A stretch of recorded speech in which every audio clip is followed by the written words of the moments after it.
I want to give a shout out to our sponsors of the week. It is Illegal Image Clothing. You could check them out on Instagram, Illegal Image Clothing. And then we got our brother and the one that's putting it down, punching back in LA County and all over Southern California. His name is Attorney Rosenberg. You guys could check him out at Attorney Rosenberg. And then if you guys want to get some training, some fitness, some nutrition, get your mind right, get your body right, get right for summer, tap in with my boy JB Fitness. That's JB_Fitness on Instagram.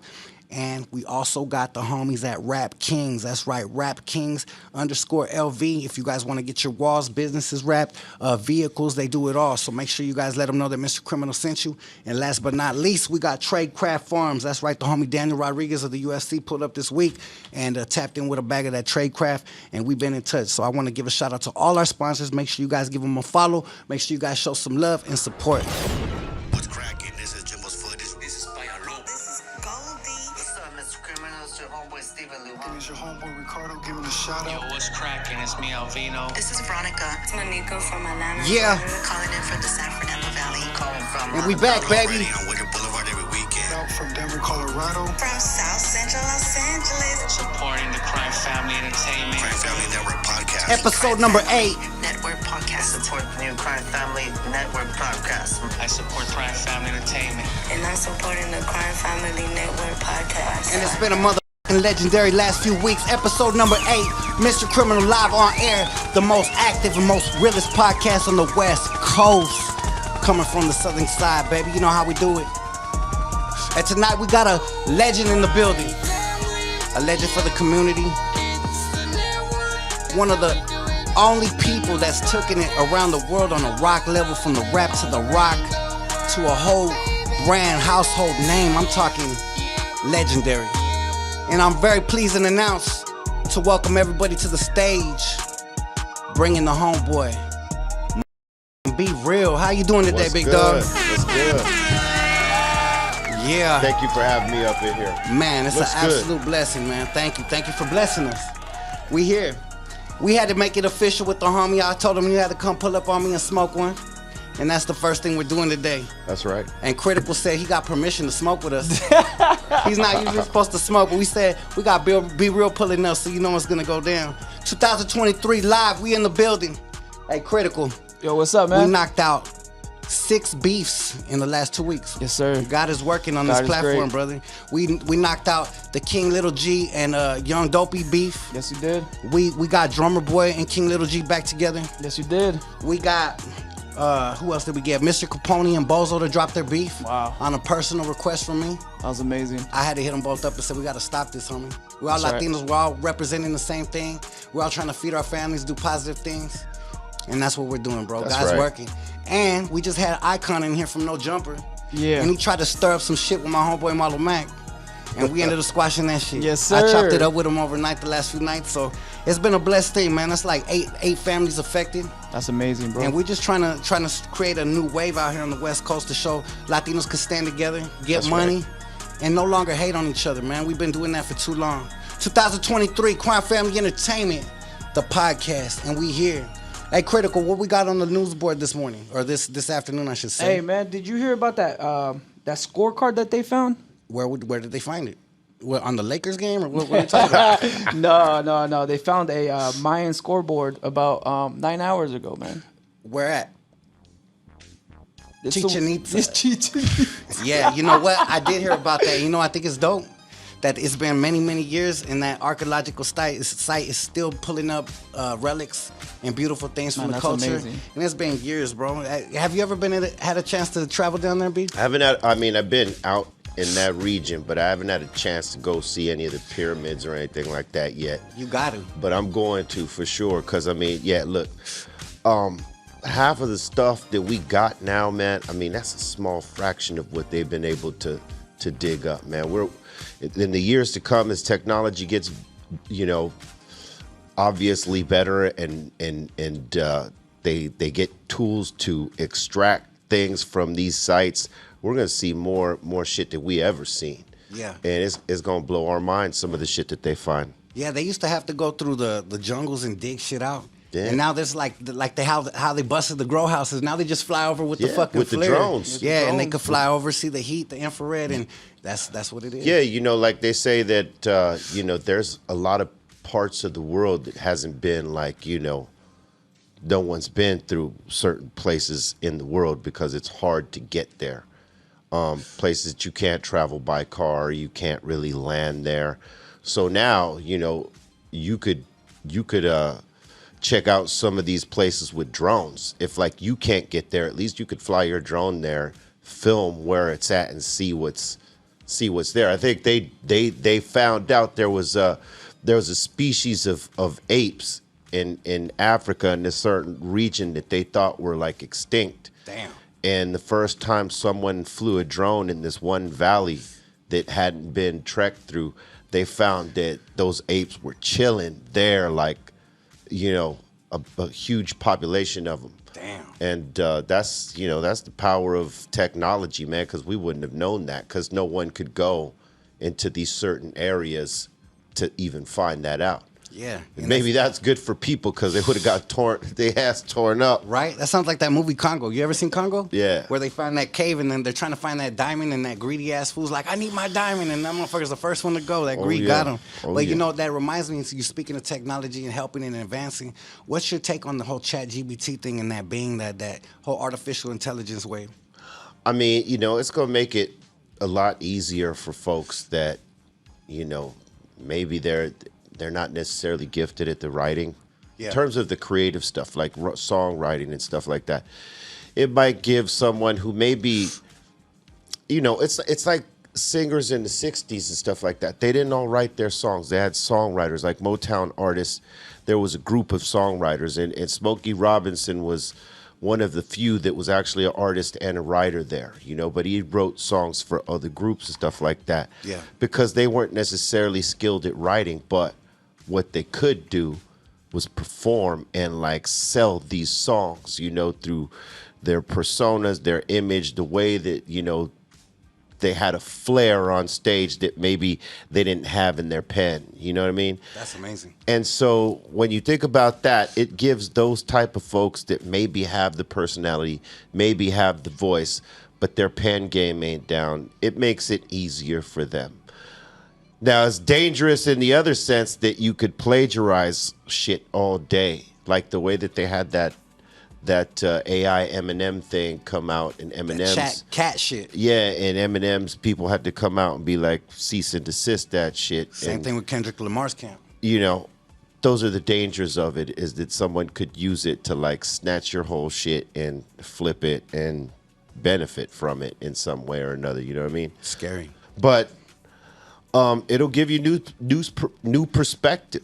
Like if you didn't know how to write a screenplay, right, and this is something you wanted to do, it could teach you how to write a screenplay. Wow. You just ask it that and give it the criterias of what you want and what you see, and at least the little things you know and what you want to see in the screenplay.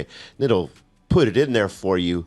And then if you study that, pretty much you get how to write a screenplay after that. Wow. So it's going to give you some knowledge if you pay attention to it. Other folks are going to use it just on a creative level to plagiarize and create stuff they couldn't create without it. Yeah.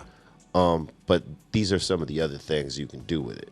Well, Stephen Hawking said that one of the biggest threats to humankind was artificial intelligence. Hell he yeah. didn't even say, he said the alien shit wasn't that big of a threat. No. He said nothing. He said artificial intelligence could be humans' demise. So when you got that smart ass dude saying something like that, my ears are up. Like I definitely think that should be shut down. I think they say Elon Musk, Jeff Bezos of Amazon, and a couple other like highly influential, basically some of the most richest motherfuckers on the planet are getting together and trying to shut it down right now. Yeah, because you know when you think about the possibilities, you're given this thing of an ability to think for itself and outthink us, and if it in the always the fear is, what if they flip on us and we're inefficient, so let's just get rid of the humans. They were on some Terminator shit. Yeah, right. Yeah. You know, and Skynet, right? Yeah. So it's all the movies we've ever seen, but then you see this technology happening, and you're like, well, hey, Could that possibly happen? Yeah. And that's always the question. Yeah. And when you think about what some of this technology is doing, it could totally happen. In the wrong hands, this shit could be totally lethal to all of us. Shit's crazy, bro. And at the end of the day, it's putting a lot of humans in jeopardy as far as safety, and they're taking jobs. Because if they start taking our jobs, That too. then motherfuckers, they ain't gonna even need no artists, they ain't gonna need no podcasters, they don't need no filmers, they don't need no engineers. They're gonna just run this whole shit, and that's the shit that's scary the most to me. Yeah. Some iRobot. Well, they shit. can manufacture what they want to be like the image now, like something that they would get behind and make sure that this is an image, this is a message, this is something that we want people to follow. So we're going to put all the guns behind it. Yeah. You know, that's the dangerous part about it. So they could, lead people around the way they want. Man, they need a button to shut that shit off, like they have a button to launch a nuclear in the fucking sky. So they need something that just says, that shit's done, because before you know it, they're gonna have an off button on us, and it's gonna be a wrap. Yeah. So fuck all that bullshit. Let's get to the essence of this. Let's get to the real reason why we're in here. We got a motherfucking legend in the building. If people don't know, now they know. We got Be Real Cypress Hill in the motherfucking building, and I'm very proud to say that. Growing up as a kid, being a little boy in the neighborhood, watching MTV, you gave us an opportunity to know that someone like us could do it. You weren't of an African American descent. Right. You're like, wow, someone from out here. And then you hear, as you get older, the story come from Southern California. The whole thing, it's a sense of pride, right? Right. And then the level you guys took it to, still people been rapping for 20, 30 years and still can't get there. Just to Right. keep it 1,000, right? Yeah. You guys have took it to levels of festivals. You guys have took it to a level of one of the first brands that you actually seen out here with stickers everywhere, T-shirts. This was before the internet. This was Right. before all this shit, right? So let's take it to the very beginning. When you were a little boy, when you started rapping, like, I want to know where Be Real was created and born at. Oh, man. Well, I grew up all around Los Angeles because my father moved us around, but we stood mostly on the east side. Okay. My earliest memories were in El Sereno, then eventually to East LA. Some of my family stood in El Sereno, but we moved to East LA and moved around all over. But I got hip hop. The essence of hip hop came to me when I was hanging in Southgate. I met some cats over there that, we were all young, and we went to school together at Southgate High. I went from going to a school in Monterey Park called Macy, and flipped over to what was Southgate, or actually before Southgate, Nimitz in Maywood, which was a crazy and horrible school at the same time. Coming from East LA, it's a regular school system. There's not a track system. You go to a place like Huntington Park and Maywood, and in those areas, it's a track system. I was not used to that, and that means that the school is over flooded with kids and stuff like that. I get kicked out of the Nimitz school, and they send me to Southgate, and that's where I meet some homies over there that are into hip hop. Into the break dancing element of it. And I started tripping off that, like the popping and breaking of it. I wasn't into the rap part yet, but I appreciated it. I was more into what I was seeing in terms of the physical art form of it. But the first hip hop songs that got me were like by Run DMC. I heard Grandmaster Flash and Furious 5, and that was dope. But Run DMC was like the ones that they reeled me in, you know what I mean? Got it. And I started being a hip hop enthusiast after that. But it all came through knowing the homies that were doing the b-boy shit and the popping shit. And eventually I met Mellow Man Ace through those guys, he was kind of getting out of the b-boy phase, out of the floor work and stuff and like that, and getting on the mic. Him and his brother Sen and T-Funk from the Funk Dubious, because those dudes knew each other, before I came along. I was the young buck out of all them, right? So as they're getting into the rap shit, I'm like, you know what? That's what I want to do. So I start hanging with Mello, and he sort of helped me craft my first song, because I was into writing poetry, but you know, it was different than how rap was written and shit like that, right? Obviously. So he got me into it, man. He taught me how to write the first song, and I went with it from there. But it all started in Southgate, because that was like, those guys listened to what was rap music at that time, and that, like, you know, turned me on to it. Because before, I was listening to oldies and metal and, you know, salsa and a little bit of reggae here and there, because I grew up in a household where my mother's Cuban, my father's Chicano, and he had his style and my mother had her style. And then I had older brothers and sisters who would listen to their different shit. And then I'd go hang out with my cousins and they'd be into the metal. So I was exposed to all this different style of music early on. But mostly I was listening to oldies and metal shit until I heard Run DMC, and then it just flipped my whole shit. I stopped listening to everything except for hip hop. At that point, I sort of shut everything out. Wow. I mean, I started listening to everything again after some years, but for that minute, my musical diet was all like East Coast hip hop. That's dope as fuck. Yeah. Hell yeah. So you had an infusion of influences. Yeah. That came from a bunch of different backgrounds, and it reflected in your music early on. So, what was the moment that you guys took it from Southgate and you guys said, "Fuck this"? Obviously, you guys got influenced by the group Run DMC. You guys became a group. That's dope. What was the moment that you guys said, "This is what we want to do. This is what I want to do the rest of my life, and we're gonna chase this dream"? I mean, for me, I was always in and out. Sendog was more in and out than I was. I was in and out because I was actively gang banging before we started actually taking the studio shit serious. You know, Muggs and Sen and Mello, they kept working on music. I disappeared for a while, and through a deal that Muggs was getting with 783, because he was with us first, but his first record deal was with 783. So he gets through the door with them, and that in turn sort of got an opportunity for Mello.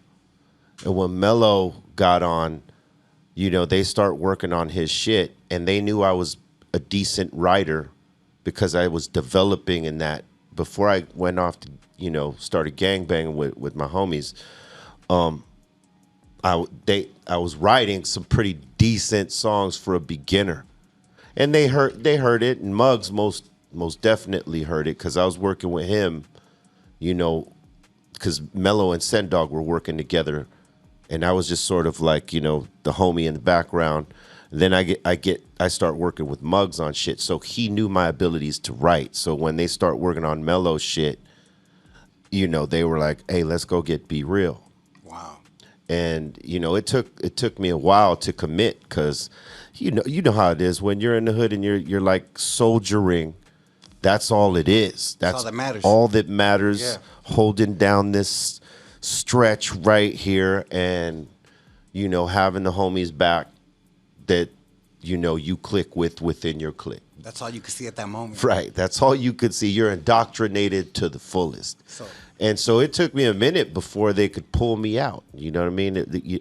I was closed-minded to this shit. I was like, man, we ain't gonna do nothing with this rap shit. What are you talking about? I'm like holding down the block over here. Yeah.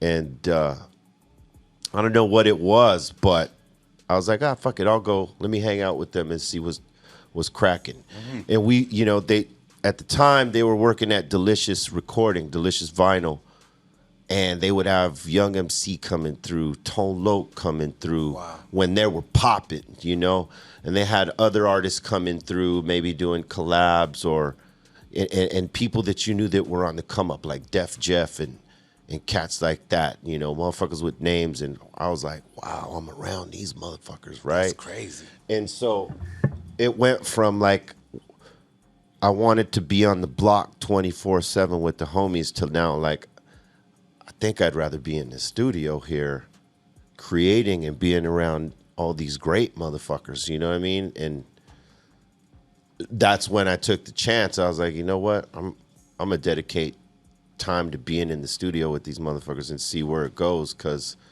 I sort of liked the creative energy that was happening there. The motherfuckers that they were working with were afraid of me. They didn't even want me in the studio. So it was surprising that they let me be there, but because they thought I was always going to start something. Because I mean, Tone Loc was coming through. He's coming through with Crip homies, and they know I'm a blood at this point. You know what I mean? Because the homies would go out of their way to say, "Hey, this guy right here, he's our homie. He's cool." And so they would worry about that. But whenever Tone would come through, I was never set tripping. I was always just in awe. It's Tone Loc. Yeah. I didn't trip off of that where he was from. I was just like, I like Tone Loc. He's dope. Yeah. And all that set tripping shit, I never let it get in the way of being a fan of somebody if I thought they were dope. That's dope. And he was one of them. So I didn't ever cause no trouble. So they allowed me to be around, and I got used to being in the studio, and I wanted to be there more. And it made me want to write more, to be like, yo, check this out. And it took a while before I got the formula to writing songs, but like that was the beginning right there. Like being in the studio and seeing all these people who I thought were dope coming through, and I thought, I could do this. Wow. It put a motivation in your heart. You seen Right. people doing it. Yeah. You had your homeboy Muggs that, so to say, had the first person in your crew that had his foot in the door, so to say. Yeah. So you had a couple opportunities, but you had the streets tugging you on the other side, basically. Oh, yeah. Yeah. That's amazing to see that every single person that gets to a level of success always has that crossroads, the fork in the road, so to say. Yeah. So it sounds like you were definitely in the streets, and there could have been a moment where we would have never heard you. Oh, yeah. You could have been sitting in a pen somewhere. I was right there that close. Wow, that's I was right amazing. there that close.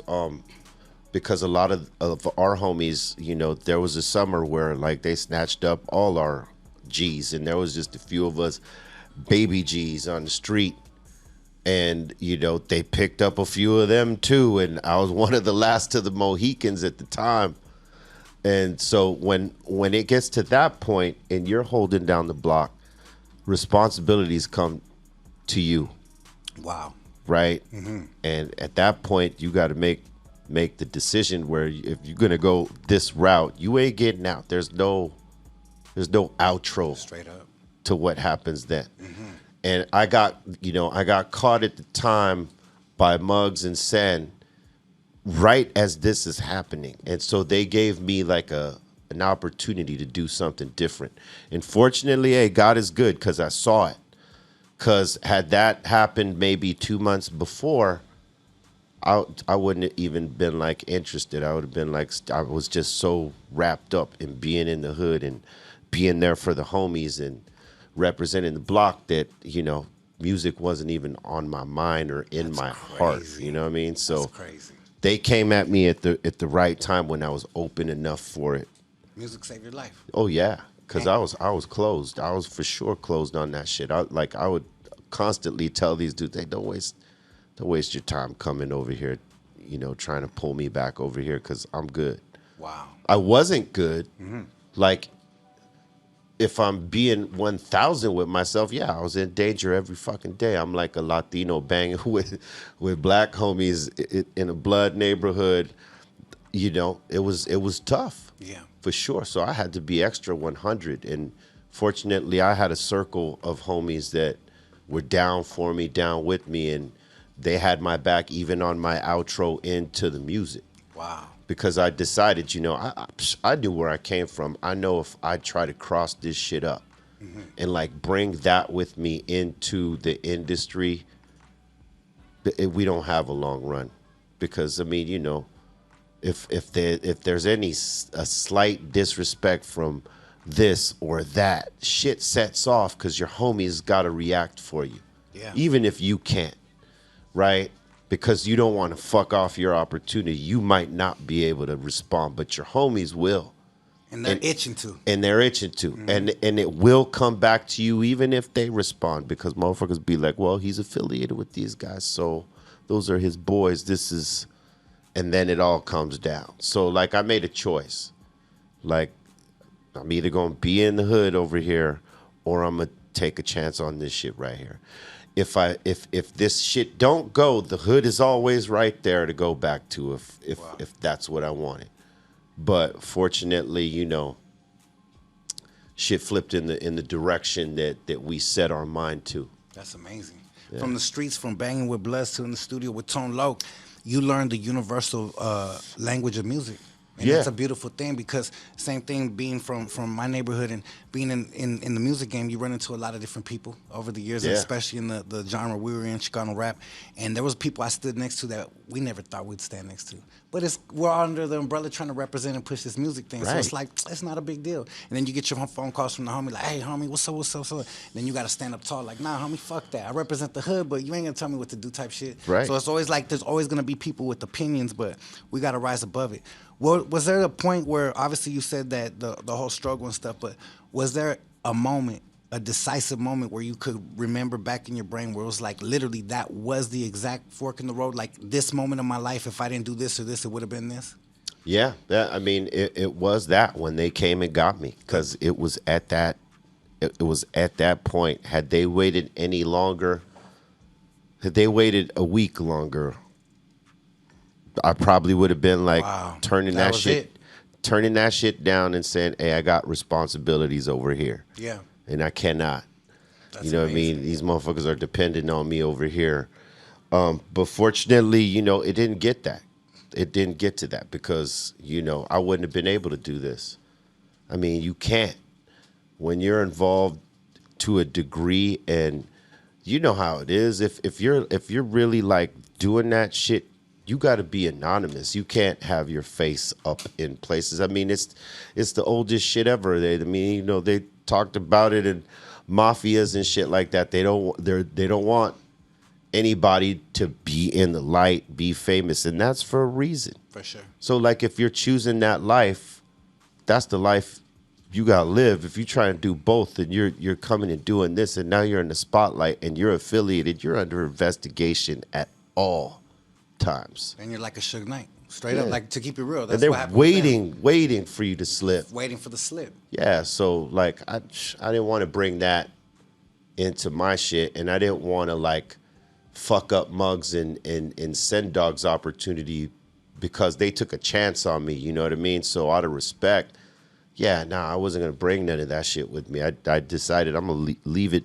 over here where it is, and my circle of homies respected that. That's dope. They didn't try to guilt me, shame me, or like any of that type of shit. They're like, go get it, homie. And that's rare because you got your circle of homies that usually like proud of you. Like they're even the ones putting out like they could damn near be your MC to your promoters. You know, like my Hell little yeah. homie could spit, my homeboy could spit, right? But then you always got that homie in the corner like, I don't know about this fool. He should be in the hood putting in work like Yeah. that. So I'm glad to hear that you didn't have that struggle. Everybody was cheering you on. Well, look, there's homies in every circle that do that, right? And usually those are guys, maybe they're a part of your set, but they're not in your clique. Straight up. You know what I mean? And yeah, I had my share of those for sure. Yeah. For sure, I had my share of those in that I had my circle that was like solid with me, like, go get it, we got you, don't even trip. That's hard. And then the other homies on the side, like, yo, man, he ain't over here and all this other stuff. But my homies would be effectively moving in, like saying, hey, man, So the one chitter chatting didn't even matter. yeah, That's just like dope. cut that. Yeah. You know what I mean? I had the same experience.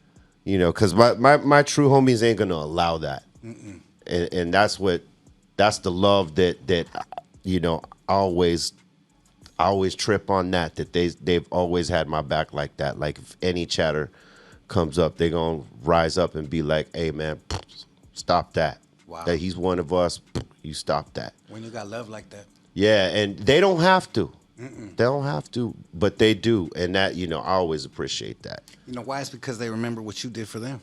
When you were right there putting in work and whatever you were doing, you know, that's between you Yeah, and them. with my circle, They we don't used to forget ride that. hard, and yeah, we don't forget that. We always sort of reminisce when we get together, when on those now and then get-togethers. You That's know what dope, I'm saying? brother. That's dope.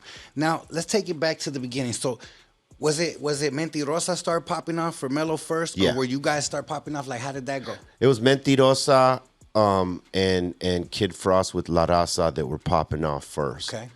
And then we come along maybe 2 or 3 years after that. With a whole different sound, though. With the whole different sound. More East Coast-ish because, you know, Muggs is from the East Coast.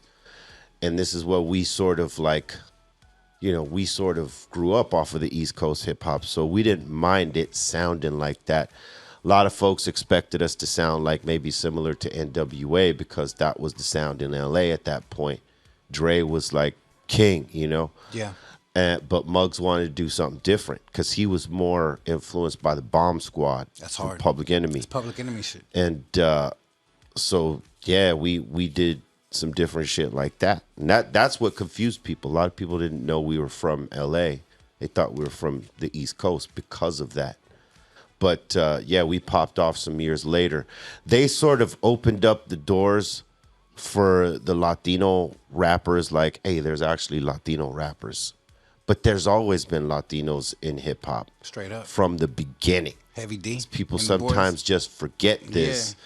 But yeah, you know, hip hop is a mixed culture. And we were all there day one. Now, on the East Coast, when you see it, you know, it's definitely mixed culture. When you get down here to California and everywhere else, same thing. You know what I mean? It's just people tend to forget that we were there. You know, sure. DJing and MCing and the whole shit. But to pop it off for Latinos in the rap world, first, it was Prince Marky D really from the Fat Boys. But he wasn't rapping in Spanish. Then you got Mello and Frost, and then we come in. But we're doing traditional like hip hop and not necessarily anything that, I mean, we had like sprinkles of Latino sound in our shit, but we knew that they didn't know how to sell a Latino artist, like not like universally. Yeah. If you put us in a box, we're only gonna be doing specific shit, and we're gonna be like just in a box. So we said, hey, listen, you know, when you market and promote us, you don't market us as a Latino hip hop group. We know what we are, but we don't want to be exploited. Just label us as a hip hop music group and let the music speak for itself. You know what I mean? Wow. And fortunately that worked for us because realistically they all had the big idea. We got signed because Sen Dog rapped in Spanish. That's hard. So they wanted that to be the lead single and try to carve a market out that was different. And they didn't realize at the time there was no Latinos buying hip hop music yet. There was Latinos in hip hop doing it. But in terms of the masses of Latinos that existed then at that time, they were buying Latin music. Yeah. You know what I mean? They weren't like buying hip hop. They weren't supporting you. No, hell no. So there was no market for it. And if you allowed them to, you know, market you as a Latino hip hop group, the rest of the community was not really fucking with your record. Wow. You know what I mean? So we knew this. You got labeled and, you know, only a certain group of people would listen to this record. Latinos that were into rap, the small percentage that were. Yeah. You know what I mean? But I'll say this, you know, Mello and Frost were able to hit a lick with those two songs, La Raza and Mentirosa, because it put those two into rotation in such a way where like every other goddamn hour they were rotating those records, and it imprinted these two Latino brothers into people's minds, and then like to others like us that were under them, like, hey, we could do this. They did it, we could fucking do it. And you know, it's all just in the way you're gonna do it. Some guys went Mello's route, like Gerardo, he went with the, you know, suave shit, you know, talking to the ladies and all that stuff. And some went Frost's route where it was like street shit, you know what I mean? We came up and hit the middle, you know, with being just like a traditional hip hop with Latino roots. Wow. You know what I mean? And we were able to split that in half and go up the middle on them. And fortunately, it got accepted because we didn't know whether it was going to accept it. We just being ourselves. Just making the shit. Yeah. Just feeling it. Vibing out. As musicians should. You guys should never do something trying to copy something else. I think it was important that you guys created your own sound because, as you mentioned, Dre was running shit back then and they had a sound that was formulated and expected. but you guys had some shit that made you guys stand out from the crowd. And that's what you want to do in this world. You don't want everybody else that came out after that. Everybody knows, okay, that's some Dog Pound shit. And it's cool. There's no disrespect to it. It's legendary. This is what we grew up on. That's right. But you guys were able to create in a culture where it was expected your own fucking sound and your own following. I think that gave you guys even a deeper cult following. Yeah, Muggs was deeply into making a sound, man. All the producers of that time were, you know what I mean? Like when we were first coming up, you had to have a sound. Like, so if Public Enemy came on, you knew it was a Public Signature Enemy sound. record. Yeah, signature sound. So using one producer. Like, so Muggs wasn't just our DJ, he was our producer and the one creating the sound. That's hard. And to us, that was the most important thing because, like, you know, when you listen to records that had, like, you know, 10 producers on it, some of them were really good songs, but when you listen to the album as a whole, it was just so fucking different. It wasn't cohesive, you know what I mean? When you get one producer, there's a sound. He's crafting a sound to it, and you're going on a fucking roller coaster ride. And that's what Muggs was able to do with our shit. He was able to do it with Funk Dubious, did it with House of Pain for that first album. And, you know, he's one of the masters at that. But, you know, not everybody's got the luxury of having one producer do all their shit to develop a sound. You have to sort of find someone you connect with, have chemistry with, and them willing to take that journey and make a whole album and in the sound with you. It's very special when you can do some shit like that because, you know, in this day and age, everybody uses a bunch of different producers and it's a bunch of songs on an album. And it speaks on the producer's loyalty. Yeah. Because I know when you guys were popping, now everybody wants that sound from Muggs. And I'm sure he protected and kept it close. Oh, like, yeah. Nah, fuck no, this is that Cypress Hill shit. Like, we ain't going to let our sound out. Same thing with my boy Critical. He has everybody in the Chicano rap gang hitting him up. And he's like, nope, fools will be hitting me up. Like, yo, you got a problem with me? Because your producer don't want to send me beats and shit. So that's a good thing to have. That's a good thing, yeah. That's like that solid homie in the corner, like just ready to ride for you, you know? That's a beautiful thing. So going from those moments and seeing that, you know, you had the homies in the game and they were going and you came up in the middle and were able to create your own sound. Did you guys realize that you were creating, as you guys were creating it, that you guys were creating a culture and a cult following in a whole new lane of weed smokers and people following you, or is that something that just grew over time? I wish we did know. You know what I'm saying? Yeah. I think we would have handled shit a little bit even, you know, tighter. I mean, we always managed to handle our business tight, but had we known that we were carving that out, because we were just taking chances. We were just living it, like doing it, making it as we were going. You know what I mean? Like creating that culture. We had no idea that we were creating it. We were just living it. Wow. This was who we were, and we were going to be unapologetic about, you know, how we portray ourselves, because how we portrayed ourselves was who we were. And whether you liked us or you fucking hated us, that's what you were getting. So this just sort of became the culture of us. You know, let's just be us, whether people like it or not. And we're gonna fucking blaze where we want, like we own it, because, you know, this is normal to us. So wherever we're at, we're just gonna be us. And if that means, you know, we're blazing up in the fucking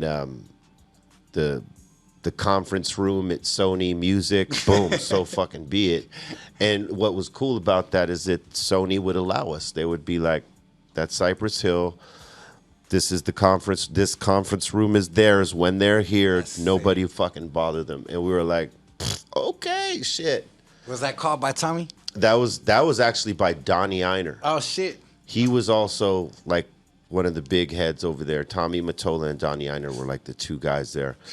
Donnie was our guy, and he always managed to protect us. He loved us. It was crazy. He would talk 100% real to us.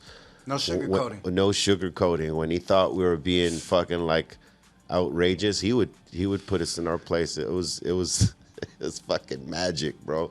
Oh man, because he's a G.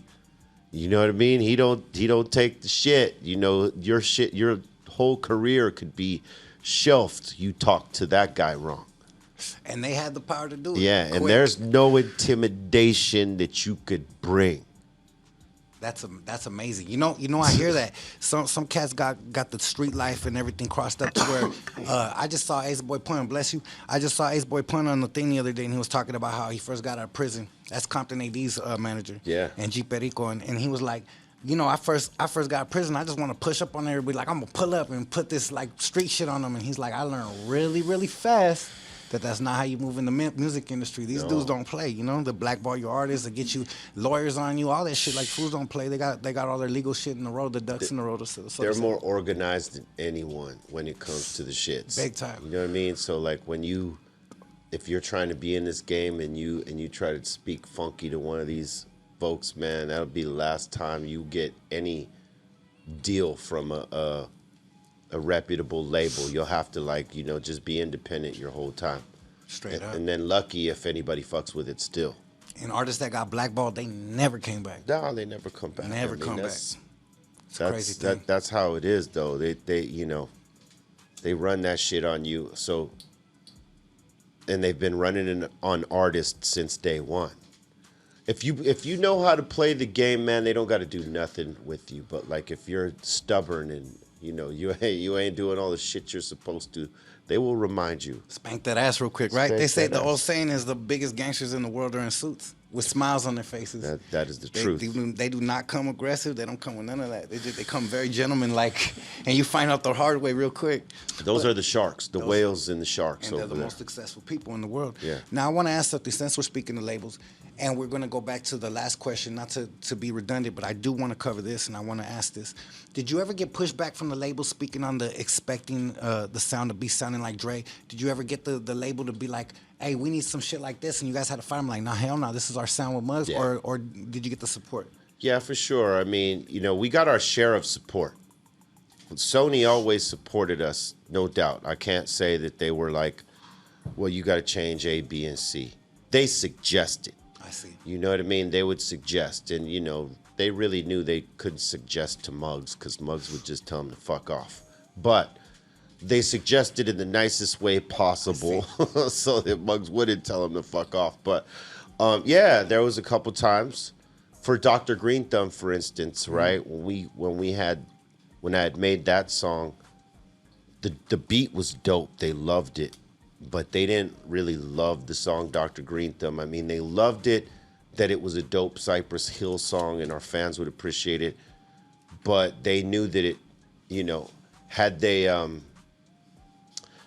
if I had changed the lyrics to Not a Weed Anthem, Yeah. that could have been the next blow up single after Insane in the Brain. Wow. And they were like, well, we need this more like Insane in the Brain. What do you think? And I'm like, well, I think you already got Insane in the Brain. This is Dr. Green Thumb. Mm-hmm. They're like, well, but, you know, we could market this if you just change it to, you know, something that's not weed. I'm like, yeah, but this is the idea I had, and I think I'm going to stick with it. And they were like, all right. And so, you know, when you do that, you make your choices. So, like, they didn't feel like they could sell it, so they didn't really push it that hard. Wow. So, you know, Dr. Green Thumb, the way that it blew up, it became one of our cult classics and anthems, is that, you know, we put it out as a single in Europe. Wow. And they asked for a video. So Estevan made, you know, I think that was maybe his first or second video that he had done, Estevan Oriol. And so we do Dr. Green Thumb, and then that hits in Europe. It becomes a hit out there. Wow. And it eventually bled out down here. Like, that became a cult classic for us down here. And that sort of where I come up with the alter ego Dr. Green Thumb from you know, doing that song and doing the video and creating the character within the video. And, you know, I just think if I had listened to them, maybe I didn't come up with a fucking cult classic, and maybe I don't make the hit that they expect me to make. So I feel like, you know, I made a good decision standing on mine and leaving it as Dr. Green Thumb, because it ends up that it's a cult classic. Like, so when we play Dr. Green Thumb, we get we get as much of a reaction for that as we would Insane in the Brain, even though Insane in the Brain is like the bigger song on paper. You know what I mean? Platinum single, all that, whatever. And Dr. Green Thumb isn't necessarily that as far as individual songs go, but it's one of the bigger songs in our catalog. And, you know, if I had changed the song, maybe it's not, because then that song doesn't exist. Wow. Then my brand now in the cannabis industry doesn't exist. That's crazy. And, you know, all that. So it's, yeah, you know, I had the times, but you had to stick to your guns when you have a certain belief with something. Hell yeah. And if you got a label that's understanding, like, you know what, we're gonna let them ride or die off this. So if it shits, it's on them, and they can't blame us because we tried to warn you, right? But fortunately, yeah, you know, we didn't get the love on radio like the way that it could have been had I had a cleaner song. But shit, I mean, it's a cult anthem. It's one of our biggest songs, and anything we do with Green Thumb, our fans and others now that know the brand through different things, they support. So, you know, again, sometimes, man, you got to stand up for certain ideas. Other ideas, you might be like, you know what, you're right. Mm-hmm. You can't fight them every time. Mm-hmm. You know, if they're making a suggestion, it's because, you know, they know that they can make the situation better for you. A lot of artists, sometimes our ego and pride gets in the way and we shut them down. And we step on our own toes right there in that moment. You have to be open enough to know what they're trying to do to like open you up to more people. But in those cases, you know, like when you got something and you're passionate about it, you know, you sort of fight for it. But again, you got to pick and choose your battles. You can't fight them on everything. Wow. That's amazing. Some people are too fucking passionate, man. Yeah, it's crazy. It's a crazy thing. I'll tell you a dope thing that I see as you speak to me and tell me your story about how you guys had the East Coast sound. I was with my wife last July or June in Manhattan. We went to the NFT conference because I invest in crypto and a lot of NFTs and shit. And we're out there just, you know, exploring New York. You got to go to the Mecca. You got to go to the Brooklyn. Absolutely. You got to go to all the spots, right? That's right. So we were on our way to Biggie's crib, his first crib, and we had just got off the subway and we were mobbing up, I think, St. James Place. And you just hear a Jeep coming down the street, banging. I'm talking banging, and I have this shit. I have footage because I was proud. I remember, like, that's the homie, right? And all of a sudden, you just, how I could just kill him, man. And the traffic just so happened to stop where he's right there in front of me, and this dude is just fucking just vibing out every word. And it's a black dude, and he's singing all the fucking, you know, the Spanish words, the lingo. And I'm like, wow, this is fucking amazing to see in Brooklyn, New York, the mecca of this shit. And we got Cypress Hill right here, just being celebrated, just banging all through the fucking, reverbing through the streets in the Brooklyn. Yeah. That was a dope moment. You remember that shit, baby? Yeah. That shit was dope. Yeah, so it's amazing to see and sit here and talk to you to know that shit fully rounded. And then you could still have the same love as anybody out here, if not more than most West Coast artists because of that. You know what I'm saying? It's crazy, man. East Coast has been special to us because, I mean, we broke there first. Like, people out here didn't really understand us in the beginning. So the first guy that was playing us on radio was Mike Nardone, wow. Right? Over at Loyola Marymount. There was a show, or I think it was KCRW. Like college radio. Yeah, college radio. They were the first, but like, you know, in terms of the East Coast, they really embraced us. Stretch and Bobbito were playing our joint, I think Hand on the Pump and Kill a Man. But, you know, the thing is that at first, Funky Phil ones was out there, and motherfuckers was like, you know, it was okay, but it wasn't really pushing us heavy. It wasn't until one of these East Coast DJs flipped the double A side and cracked on I Could Just Kill a Man, and they were like, oh shit, what's this? And then it started, you know, it starts spreading throughout the college radio down there, and then it starts catching, and then it hits the ear of Public Enemy, Chuck D, and the Bomb Squad, who was working the score for Juice at the time. And when they heard it, they wanted it in the fucking movie. And when they put it in the movie, it just sort of blew the song up because it was already on the fucking bubble. But the East Coast cats, they were the ones that blew that shit up first. They were like, first they thought we were from there, you know, because there's a Cypress Hill, New York.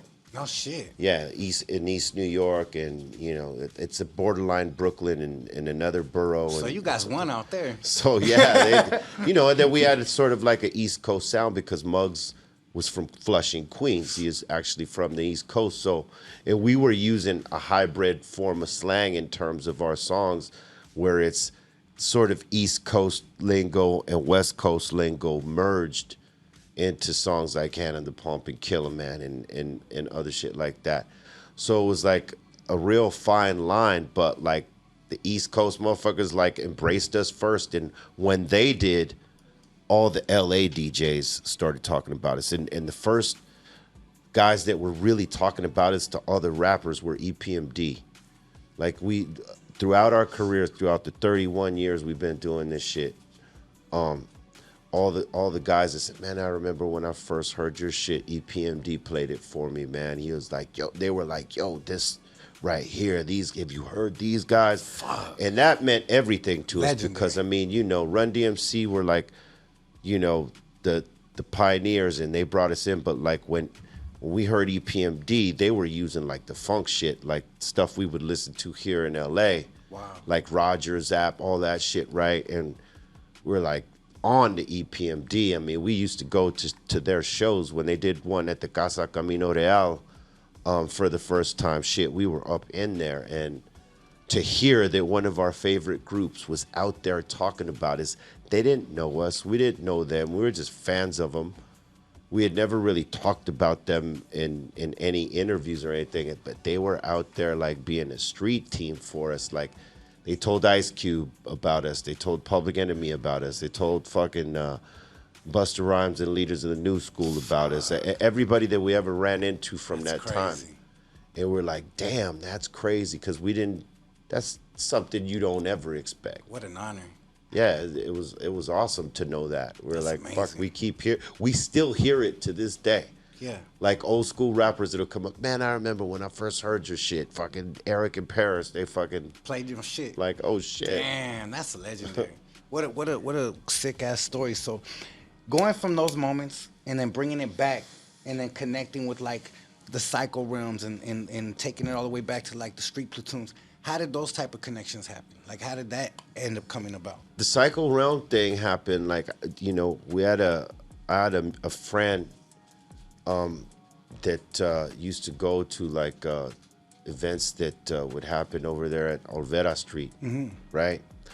And one event, she hit me up and said, hey, you guys got to come check out these guys called Psycho Realm. They're fucking dope. They're about to perform in, like, an hour, and I think she knew I was close by, so she just invited me to come see them. Yeah. And they had a different sound then, and they had another rapper with them, Brown Man Joe or something like this.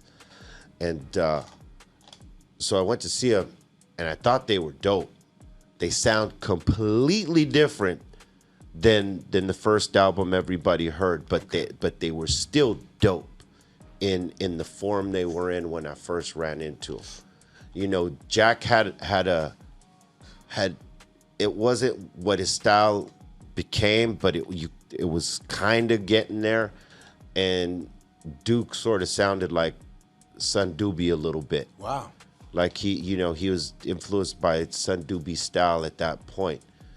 And but I saw that they had like this thing, man. They like their writing was dope.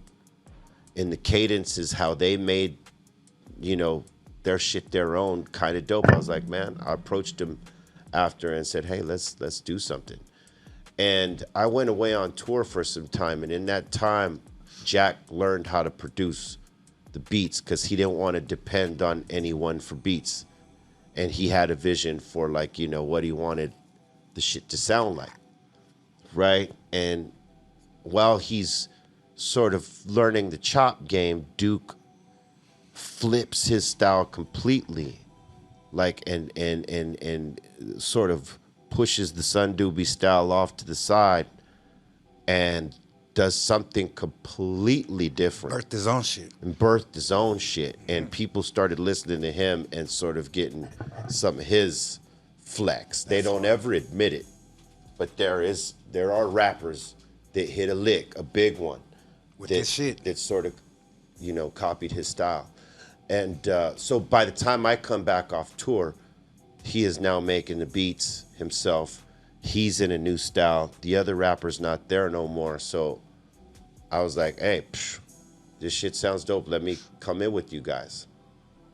And they're like, oh, hell yeah. And so, that's where it all began. I started, it started off with Psycho City Blocks. And then we start doing all these other different songs.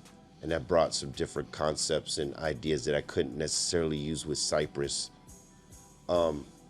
Because it was just a different tone and I didn't want it to be like Cypress. And I realized that these dudes were very skilled writers and rappers, and like where we took it, they were already there in their heads. You know what I mean? Like the books we were reading, the all the shit that we end up putting on that album, with some of the conspiracy theorist type of shit. You know what I mean? We were all on the same page with these sort of things. So it just made it easy for us to flip through street politics and shit happening in society and all this other stuff. You know what I mean? It just made it an easy plug-in. But it was a fun time. It was fun making that record. Wow. Because, Bobo, myself, and Duke and Jack, we started it here in Cali. And then we did a thing where it was what normally we did with Cypress at the end of the album, when we're at sort of the final point, we go to Philly and get with Joe the Butcher and then maybe create one or two songs there with Joe to top off the album. And when we did that, man, we had a fucking great time, and we created a couple of really dope songs in Philly while we were there. And it was something they didn't expect because, they hadn't been out of LA yet. This was their first time being outside of LA and in a place like Philly, and absorbing a different culture, different atmosphere and stuff like that. And it was fun. We made it fun, and we came up with some good shit on that first album, man. That's sick as fuck. And did that give them a whole new energy? Did you hear a different sound, or was a different sound being out there in Philly spitting? What does they say? Steel sharpens steel, right? Yes, sir. And us being around each other, we always just sort of like we're trying to, make each other better, right? Yeah. And be very lethal in the type of bars we're spitting together, and making it all make sense and it be cohesive. And we learned to do that together. And when we were doing the shows, like the few shows that I was able to do with them, people would go fucking nuts. I remember, after Duke, had his thing happen to him, Jack and I and Cynic and who else was it? It might have been Bobo with me, but we went out to do these shows in Europe, and we did this one show in Russia, and we had planned to surprise them because what we were doing was merging our shows. Like it would start with Sick Jack and Cynic, they would close out with some Psycho Realm shit, and then we would merge into my set through the Psycho Realm stuff, right? Because I would come on and perform with them, but we wanted to do it different and make it not like me just walking on stage and it be like some easy boring shit, you know what I mean? So we crafted this thing where like at the beginning of the show or at some point in the show, they'd walk me off walk me on stage in a sheet, like hiding who I was, saying we caught this motherfucker in our backstage and we're gonna fucking fuck him up and blah, blah, blah. But first he's going to sit down and hear this shit. And, they'd sit me down on the stage and I'm completely covered and nobody knows it's me. And I'm, acting like I'm shaking under the fucking sheet. Everybody's trying to figure out who the fuck is under this sheet. And, throughout the show, they're coming by and they're shoving me in the head. Cause I tell them, hey, sell it, like make it seem like you caught. Yeah, right. And so at the end, right before we go into Psycho City Blocks, hey, do you guys want to see this motherfucker before we fuck him up and we throw him out there at you guys? And they're like, yeah, fuck him. That's hard. Oh, man. They pull the sheet up and I pop up and then it goes into the song. You know, goes into the first 4 bars and grown men. Russians going crazy. Grown men were crying out there. Wow. That shit was crazy. It was like something they'd never seen before. I pop up out of the sheet and they're like, oh, because at first they're like, kill him. You know what I mean? They were emotionally invested. Yeah, and then the sheet comes off and the songs, we came to drop these styles and snow, and they go fucking ape shit crazy. Wow. And you know, like that first album is a classic, man. And whenever we get together and we do it, it's something special to people that like locked into that group from that time and the rest, you know. Amazing. And it was a special moment because I had never seen grown men cry over hip hop music. That night I seen it. It was crazy. In Russia. In Russia. Wow. Them dudes are tough, big. They're tough motherfuckers, burly man. motherfuckers over there. They'll so if be out there like it, 40-degree weather and shit with the shirts off and like walking around like nothing where we're freezing balls, man. So if you got through that, then you know that your shit really got through. Yeah. Now, it was just an emotional moment for him, I think. That's dope as fuck, brother. And that's what music does. And it's dope how music connects to people's emotions more than most things in life. You could hear a song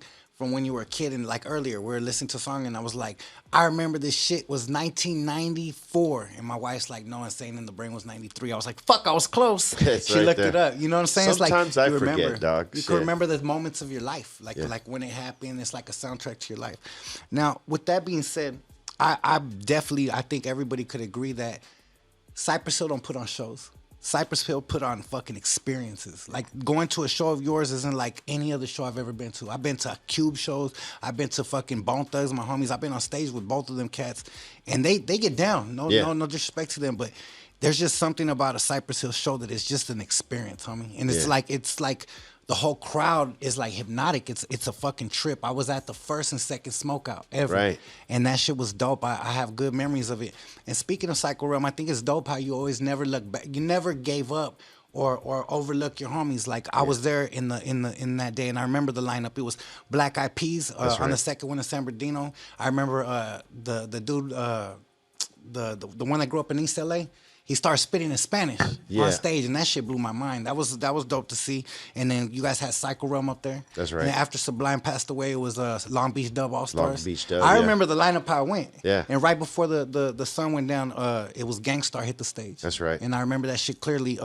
You were right there, posted up in the as Gangstar was performing. I remember like yesterday, because I was fucking tripping out, looking to the left and right. I was in the crowd, and you were in a big ass like a booth in the middle. It was custom. Yeah, there was like a booth up there. Carmen Electra was right there dancing next to you, and you were just smoking a big ass fucking joint or something. I was like, wow, this is really happening. Like, this shit is crazy. Everybody going crazy, the whole nine. DJ Premier on the stage cutting up. And that was a moment that almost didn't happen for me. I remember the homies were talking about that concert for like 2-3 months to come, maybe a month before, and it was like nonstop. We're gonna go to Smokeout, go to Smokeout, and I was in and out of jail. Yeah. And I was that motherfucker in the streets too, like you were. And I was determined, homie. I was like, I didn't have no money. We were broke, the whole shit, right? I ended up robbing a house, and I remember going to the pawn shop, collecting a ninja sword and a VCR and a couple like bullshits, and I got enough money to get a little sack of White Widow. I'll never forget, a quarter from my homie boy Randy back in the days, and I got my ticket to the Smokeout. And then it was dope as fuck, because when I got there, I went through all that stress, and my homeboy Jimmy's cousin from my neighborhood, he was actually had a booth there. He was a vendor. He had a clothing company called In Hell. Yeah, In Hell. They used to fuck with Exhibit, Eminem, you guys. That's right. And that was my homeboy's Jimmy's blood cousin. They had a Hummer there. So at the end of the night, we all ended up getting in the Hummer and partying. The homie's like, why the fuck did you pay for a ticket? And it ended up being like one of the best memories of my life, because his cousin was a photographer for Hustler magazine. Yeah. You remember that was the whole get down. So seeing that was one of my first shows ever. So that was a moment of my life that was like life changing, because I remember my homeboy Caesar, he was a DJ. And he was all in the DJ Premiere. And I remember, in between sets and shit, everybody takes off, uses the restroom, starts checking out the booths. You guys had a gang of vendors there. So everyone dipped out. And I remember DJ Premiere got on stage, and my homeboy goes, we ain't going nowhere. I'm going to sit right here and watch DJ Premiere. So I started rolling up that White Widow. And it was like probably like 100 people watching, but thousands of people walking around. Yeah. And I'll just remember never forget, he was cutting for like 30 minutes on stage. And when he hit that, A Gang Star has got to be the short shot. Oh, It yeah. was so magical, B. The motherfucking sun was going down. He came out in a mustard colored suit. I remember that like yesterday, dog. And he fucking hit that mic. And when I turned around, it was thousands of motherfuckers behind me. And I said, this is the power and magic of hip hop, Crazy. of rap music, homie. Yeah. And to see that you guys were the headliners and that whole shit, that was one of the dopest nights of my life, dog. Oh, so hell yeah. to see that, and I say that because I got to experience it, right? So to be able to sit with you is a dream come true, homie. So I appreciate you guys, your contribution to the game, everything you guys have done from Psycho Realm to Cypress Hill to you, what you've done in your own solo career. Thank you, bro. What is that to you, like being able to carry on festivals and being able to hang at that level and that caliber? It's like some rock star shit. Like, what is that? Is that pressure to be able to come out on those stages, or you just like, this is just another day, we just smoking with our people? I mean, sometimes you get nervous. I mean, the nervous energy and stuff like that, depending on who's watching. Yeah. When other artists are watching mostly, you're like, oh shit, so and so's out there. We got to be extra tight. And other times it's like, psh, let's go to work. We're not really thinking about who's out there. We're, very focused on like, we're about to give people the business right here, the experience, Yeah. Because that's how we look at it. It's like, more than a show, it's the experience, because we do some things different than any other hip hop group does. We highlight our percussion player, we highlight our DJ, highlight the songs, obviously, and give it a full spectrum show. So if I got one of the baddest DJs in life on stage with me and he's only starting stopping songs and jigga jigga here and there, I mean, I'm not really like utilizing, what he's capable of, and that would be holding us back, right? And same goes for Eric Bobo, like when, he adds to the rhythms with drums and percussion and stuff like that. If I had limited that, just to percussions and just kept it very basic, it wouldn't have allowed us to grow in terms of our show, because like he adds an element that's not there, in the actual recording. So it's like a fucking bonus what he's putting on top of it. And then when you have two skilled guys like that coming together, you sort of want to highlight what they're capable of. Whereas shows these days, man, they don't even highlight the DJ. Half these guys don't even have a fucking DJ up there. They got a guy running their laptop, and I'm guilty. Nah, but Straight, I'm keeping it real. But I've seen that, and for me, it's like, well, if we got a DJ like this, he got to show what he's capable of, so that you show the culture, like, all elements of it. Yeah. So we're trying to give like the different elements, like Bobo, that aren't necessarily there in the music, like when you hear the recordings of it, and then giving that DJ culture part of it through having one of the baddest motherfuckers out there, because he is truly one of the dopest DJs out there. He's like, he comes from the battle culture, and he's, and he's got the actual show culture down, like DJs that work with certain groups, like, they either got the culture down or they don't. Yeah. And when they don't, you'll see either they replace them or they end up going without a DJ, because your DJ got to have the shit locked. Have to. They could fuck the whole show up. He could fuck the whole show up, and that's why I think a lot of dudes have gone to not using one, because like it's hard to find a good one to really depend. You put your show in the hands of, if he doesn't got experience, or he's a loose cannon. Yeah. You're putting your fucking show in his hands. You know what I mean? There's got to be a professionalism thing and a trust level and stuff like that. But yeah, we try to give them this type of experience, being that we got two highly skilled motherfuckers in both aspects of what creates hip hop, percussions and the DJ.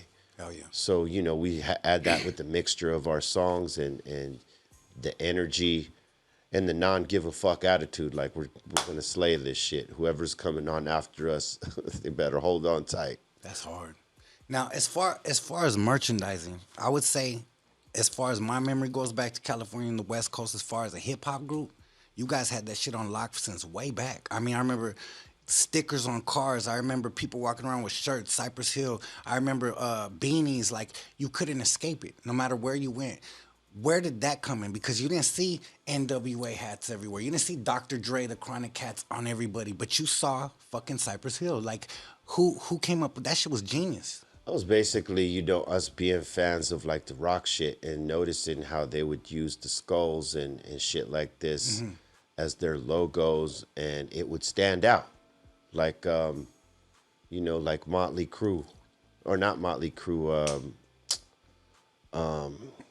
There's, well, not Judas Priest. It was Iron Maiden. Okay. They had a logo that they called Eddie, and it was a skeleton.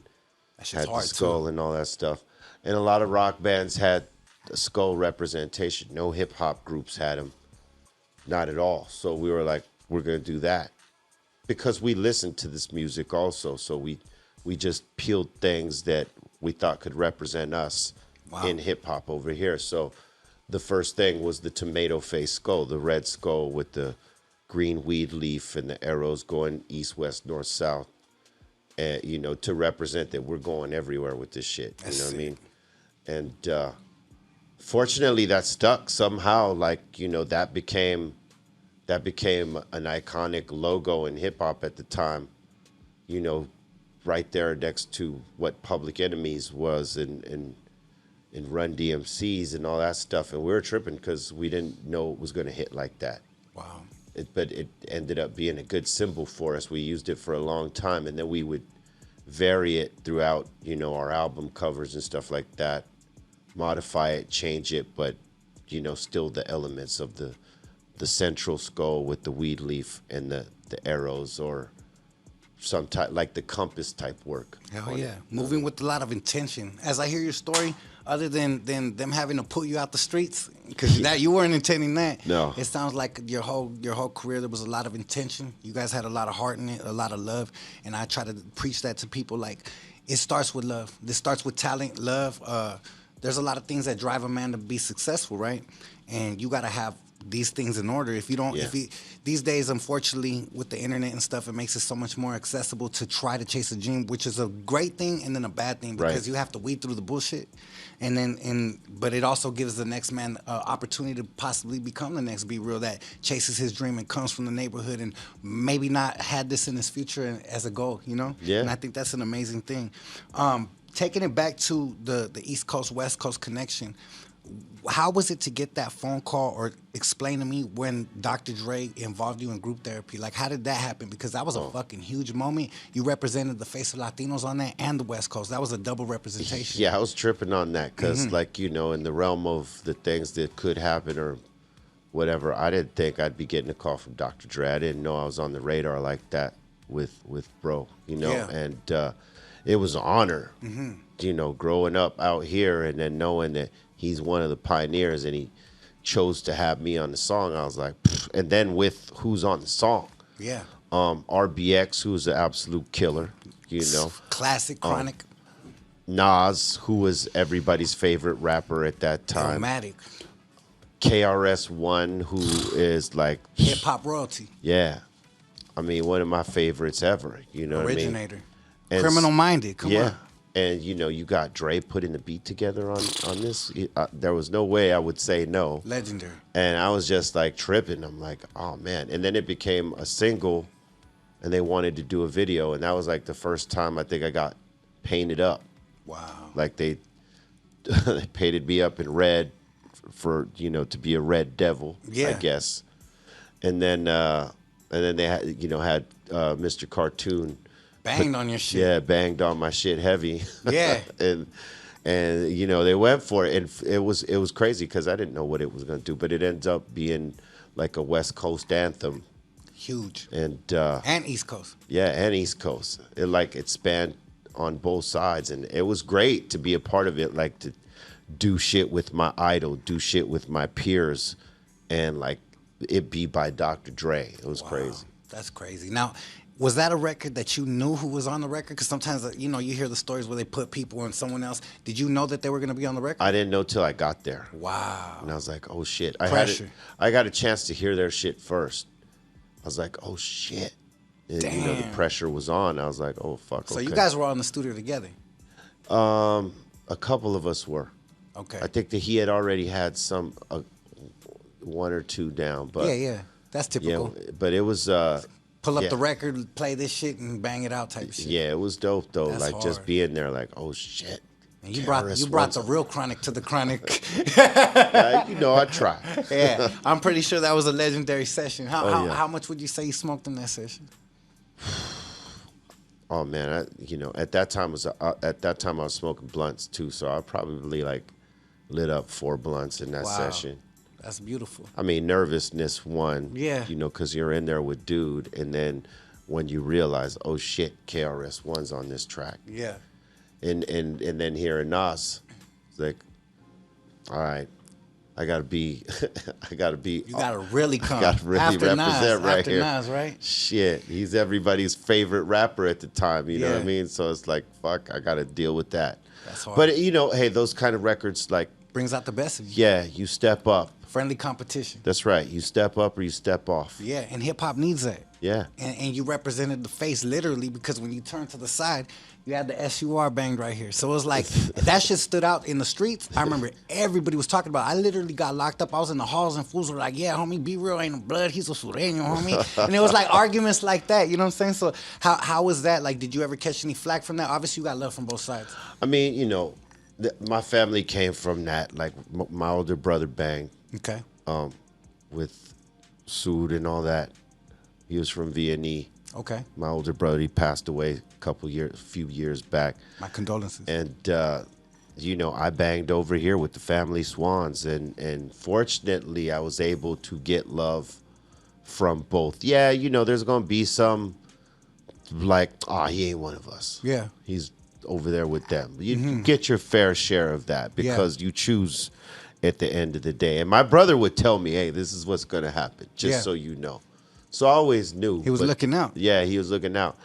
And so, but fortunately, you know, I grew up with a lot of homies that, you know, were banging on that side over there. And there was always love and respect, even though, like, yeah, we're just representing different neighborhoods. Yeah, you know, by my skin color and what I am, I should be over here. But God works in crazy-ass ways we don't understand.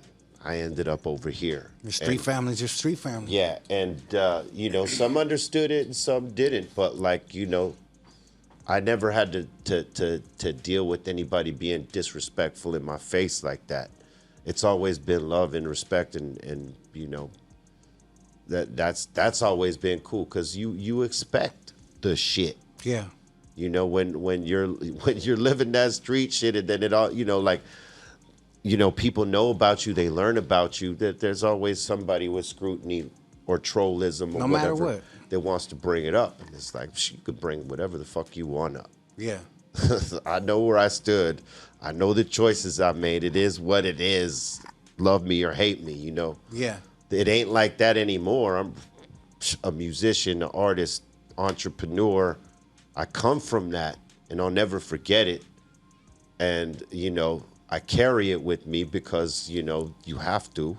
It's a part of who you are. But I don't let it rule me. I don't let it run me, and I don't let it ruin me. It doesn't control. Right. That's a beautiful thing, brother. And it's amazing how you don't forget where you come from, because a lot of people, when they hit that stardom, they forget. There's a lot of people that would have been in your shoes that would have never let Cartoon put that shit on them. You know what I mean? So yeah. to have you bang like that and represent for both sides was amazing. I thought, I knew what it was even as a youngster, but I was just like, that's hard. You know what I'm saying? I think that shit was hard. And I never set tripped on anyone because Yeah. it's like, you know, hey, look, if I'm trying to be an artist, I got to leave that shit alone, because what if a Snoop Dogg comes to me and says, hey, be real, I want to do a song with you. What, am I going to be tripping? Oh, nah, you come from that side. I can't, nah. Yeah. You know, what does that look like? So, you know, I had to be flexible and get down with everybody, because realistically, music is about everybody. It's for everybody. And if I'm like, cutting people off because I still got this street shit resentment in me. It ain't gonna allow me to grow. It ain't gonna allow me to hit people from different aspects of life because I'm still concentrated in this shit and not letting it go. Hold you back. And so I'm gonna stay right here if I don't let that go. So I never set tripped on anybody. And if anybody ever set tripped on me, I just sort of like, yeah, whatever. Yeah. And, fortunately, I've been able to get love from all parties, from the homies that roll with the Sood, from the homies that roll with the Crips and every aspect of it, of street life, because we know that there's other aspects, right? They've all shown love to me, and I feel it's because I've never like blatantly banged on songs or flexed the set all over the place in people's faces and like just had bad etiquette about my shit. You know what I mean? It's always more been about artistry than anything. I let the artistry talk, and fortunately they respected that, and that's why I get calls from the different parties that came from different places and say, hey, let's do something. That's beautiful. And I think that's what it should be about, really, man, being universal like that. Love and respect is a universal language. That's and when right. you're able to look at someone in their eye and just really show that true respect, you could tell when a dude is trying to size you up just by his handshake and the way he looks at you. You're like, get the fuck out of my face. Yeah. But then you could tell the dudes that really appreciate being in your presence, and you're just like, you could get something from their energy. You could feel it. That's a beautiful thing, because when I first met you, I could tell like you were a genuine dude. You embraced me. You invited me to your show. You had me pull up to the studio, and I'm gonna keep it real as fuck. That day that I put up in your shit, and I was walking around, looking around, seeing the plaques, and they had me sitting right there. You were finishing up a podcast, and I was sitting, and I seen the gold plaques and then the platinum plaques, and I'm just like, damn, this is just normal to these cats, right? I'm like, someday I'm gonna get my own building too, and I'm keeping 1,000, dog. That you were one of the main people that influenced me, homie. That's so, right. And look, thank and you. it's a beautiful building, man. Thank you, brother. Congratulations. I appreciate it, man. Now, as far as being one of the first, I'm gonna say, and I'm gonna give you your props. You've been ahead of everybody on this shit. You've been doing this shit before everybody. You had great concerts. You've been doing the smoke box. You've been doing the whole shit, the live shit. Where did that come from, and how does that feel being so ahead? Because at the end of the day, you're like one of the first pioneers out here doing this shit. You know what's crazy is Maceo from De La Soul got me into the streaming shit, right? Like he was like, hey, yo, I got this mix. It wasn't like necessarily a mix show. It was like a show he was doing out of his crib, and he would invite Bumpy Knuckles, Freddie the Fox, to mix with him there, and they would host a little mix show out of his crib. He was like, hey, whenever you're out here, check this out. And he sends me a link to his shit. I'm like, oh, that's interesting. And it was on Ustream. So like I went on to Ustream and created an account, and we were having a Cypress Hill 420 show at I think it was what's it called? It's not the Warfield. It's I can't remember it at this point, but it's one of the iconic fucking places down there. The Fillmore. Okay. The Fillmore. So I have one camera set up. We're streaming. We got like 16, 17,000 views or whatever without promoting it. Wow. And at that time, that seemed like a lot of views. So we're like, oh shit, this live stream shit is kind of cool.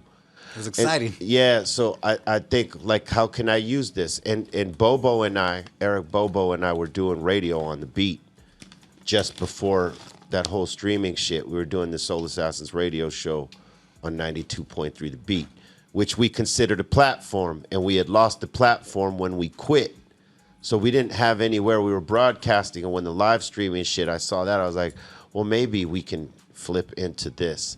So I start, like, experimenting and with the live streams, and my homie Kenji, who is one of my partners in the Dr. Green Thumb brand, he hits me up about Stickam, right? And Stickam was bigger than Ustream, and they had better technology in terms of their live streaming. And he says, hey, they want to create a platform for you. I'm like, what? Like, okay, let's check it out. So they create the platform, and the first run of live streams we do is the 420 show. And this was out of my Chatsworth building when I had a studio down there. and I started it down there, and it was cool. You know, but they told us we got to build you your own platform in case anything happens to us, right? Because they were constantly trying to sell their company, and the owner was like, he's either going to sell it or he's going to end it. They were looking out. Right? And so the homies there that helped create our whole shit there, they were like, we're going to build you your own shit. That way you could scream independent of us if we go down. The only problem was that we were going to have to build up our membership, like get people to come to us, right? Walk people through the door. And that was the hardest part. But like we were able to do that. So when they went off air, we were able to continue. Then we eventually changed it from the 420 show to the Dr. Green Thumb show. And then we had like so many different versions of it, man.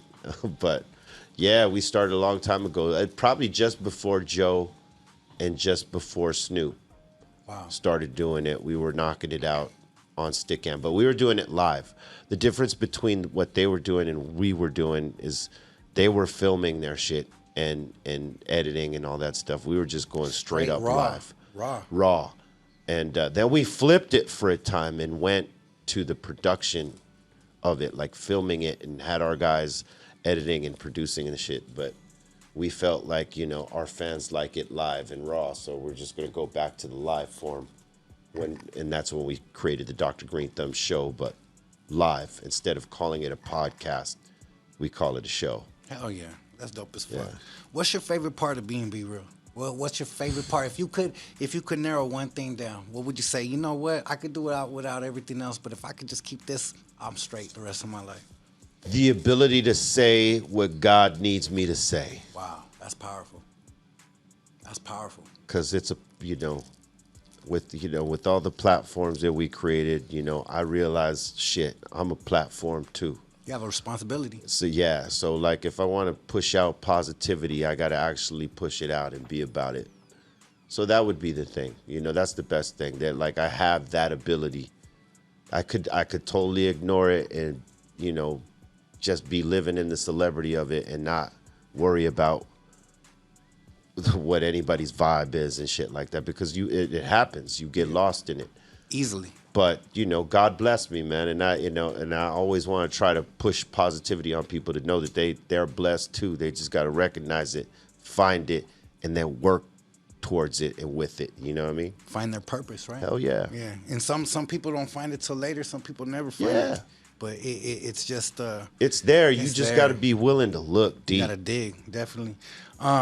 Speaking of all that, speaking of what would be your favorite, I also want to know what's the craziest road memory you've ever had. I know that I've had some crazy ass fans in my life. I'm nowhere near the level of you and what you've traveled and what you've accomplished. I would like to hear what you think is like one of the craziest memories. I think one of the craziest stories of our tour stuff is we were doing a Soul Assassins tour and we were coming back we were in San Jose on the last show coming to LA. LA was the last show. San Jose was the second. And all our tour buses were rolling out at the same time because we were just rolling out as a unit. All the Soul Assassins, Hooligans, Funk Dubious, House of Pain, and ourselves. And we had this homie named Fatal, who was short. He was in the crew for a short time, but at the time, he was rolling with us. So all our buses are gathered up, and we're on our bus waiting to fucking take off. And, you know, big windows on the bus so we could see everybody else's bus. We see one of their guys one of House of Pain's guys come off the bus to get something in the luggage bay that they forgot. Or we assume they forgot. But whatever, they open up the bay and three girls come rolling out of the luggage bay. They were trying to roll in the luggage department. They snuck in to go to LA. Damn. And, you know, fortunately he checked the bay because, I mean, it would have been a fucked up ride for them. They might have not survived. From San Jose to LA in the luggage bay, no way. Damn, the desperation, huh? Yeah. That's a crazy ass memory, dog. Yeah. When they came rolling out, dog, we were tripping. Damn. We were laughing.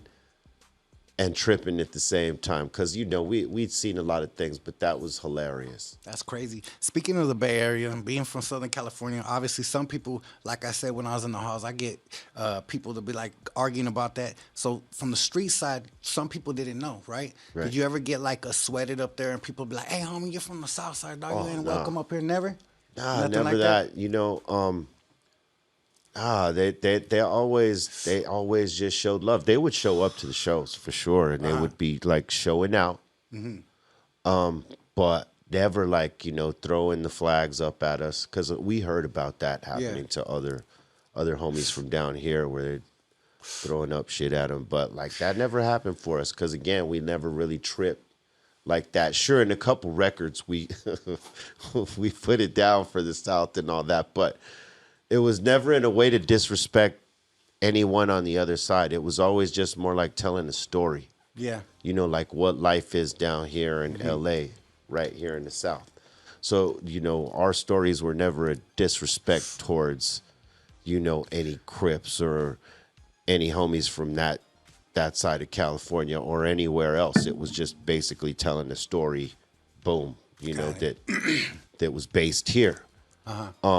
So for us, we never caught any craziness out there. They always just, and plus, you know, like the Insane in the Brain video, you know, we filmed it at the DNA Lounge. Okay. In the Bay, you know what I mean? So they felt connected to us in that way. Like, oh, these motherfuckers came down here and filmed their video with, oh, that's love. You know what I mean? Yeah. And some of the first 420 shows, like we were doing the first 420 shows.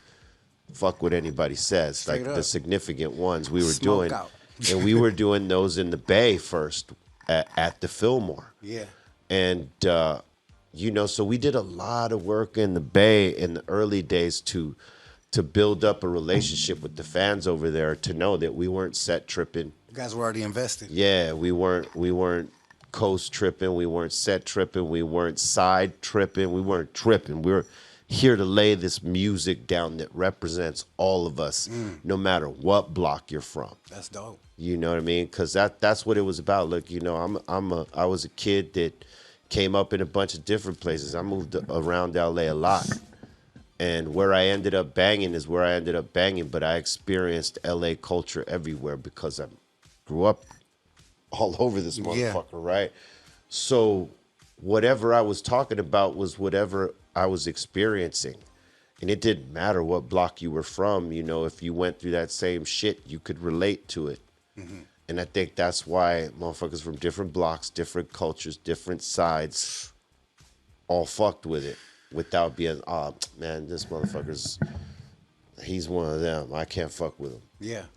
You know, because you will get that. There is that. There is a piece of that. But like for the most part, motherfuckers was like, I relate to them. I fuck with them. That's dope, bro. And that's what you got to try to do. For me as an artist, that's we're trying to make shit relatable to people like us, like telling stories, being a bullhorn for motherfuckers like us. Like this is what we're going through down here. Yeah. You know, because there was, you know, on the East Coast and with NWA, they were doing that to a degree, but like we're telling stories from our side. That's dope as fuck. I know when I had my songs on the radio, like with Nate Dogg, rest in peace, my shit was starting to do very well. And you know, you have to service radio. Yeah. You have to show up to the events they ask about. If they want you there, you got to be there. They stop spinning the single. You know how the shit goes, right? Politics.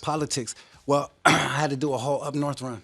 And I remember hitting every single station and just being naive. Not naive because I know where I'm from, but just like thinking it was like cool. Like, yeah, and I thought one of the shows was pre-recorded and they asked me where I'm from. And I'm like, Southern California, blah, blah, blah. They're like, get the fuck out. I remember the manager coming in and like, shut down the interview. Shit's off air. Get out of here. And like, we barely got out. San Jose, same thing. And then I remember doing a show at Sacramento, The Bomb. And we had it when that dude Mims had a big ass, This Is Where I'm Hot song and all that. Yeah. And I performed right there with Collie Buds and them. And I remember I was trying to just chill after, have a drink. They're like, nah, get in the shit, get him out of here. Like, there's people in the crowd trying to kill this dude, you know? And it's unfortunate, but that's the side we chose. And I remember a memory, I want to share it. And I thought that's why I asked you if shit like this happened to you. I was at the Salt Lake Summer Jam, and I had my single on the radio with Nate Dogg as well. And I was there solo because the night before, me and my crew were in Denver. And it was like 50 of us, you know, my whole old label, High Power. And I took a red eye to Salt Lake by myself with a cameraman. And my cameraman was neutral. He's not gang related or nothing, right? So I'm right there in the back, and that's when I met Baby Bash, and I was chopping up with his homies, the Stewie Brothers, I think they call them. And we're just kicking in, and all of a sudden I hear like a hee or some crazy ass noise, and I turn around, and I just remember just seeing a flood of red all around me.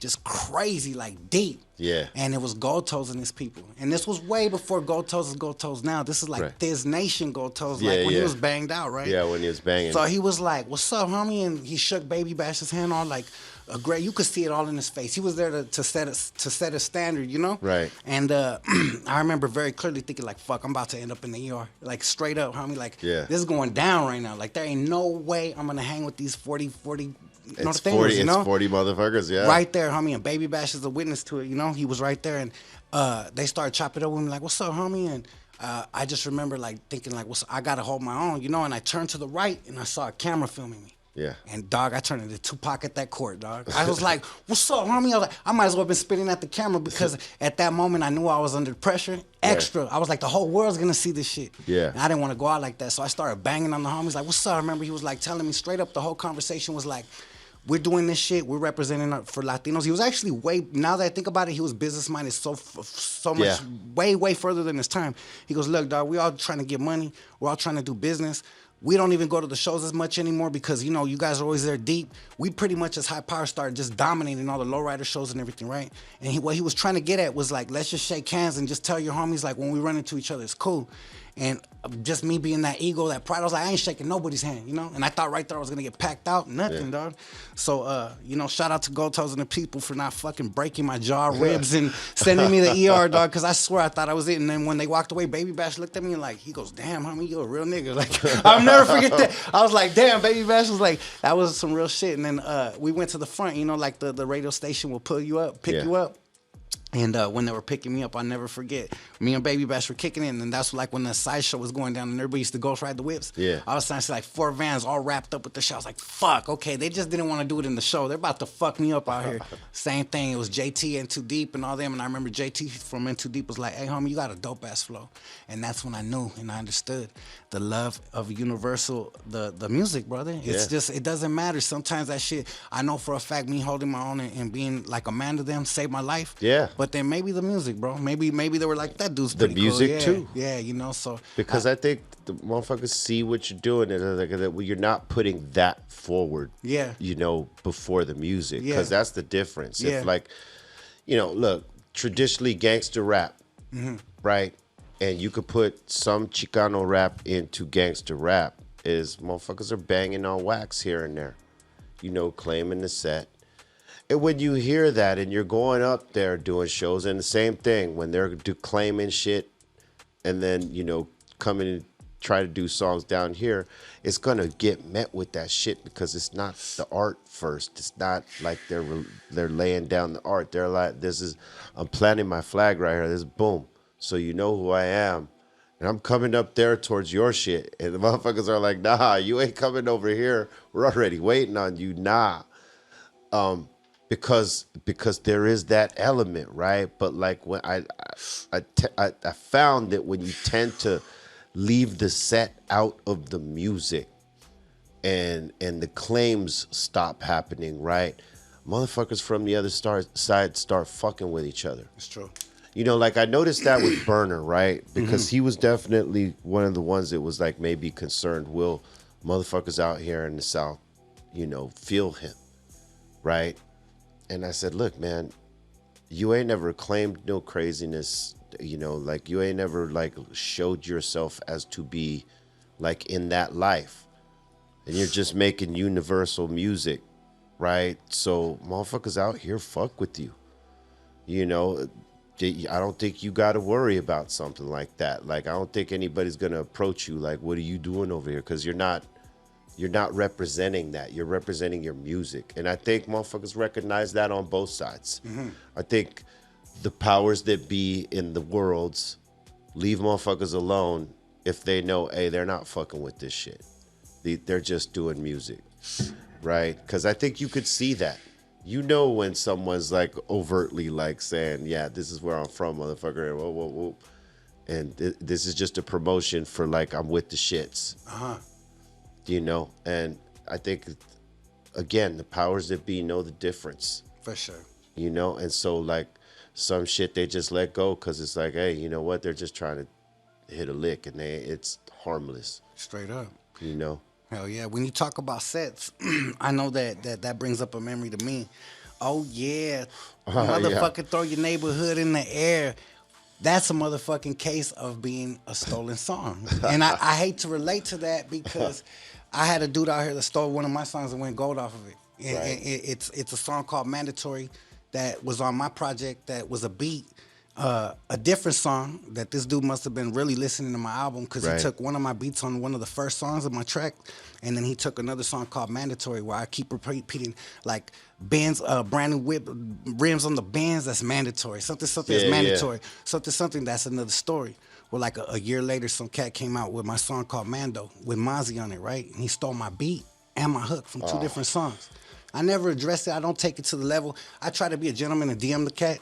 Come on, come on. Yeah. I could get a hold of you. I could get a hold of George Lopez. I could get a hold of everybody, but I can't. For some reason, I can't get a hold of this cat, right?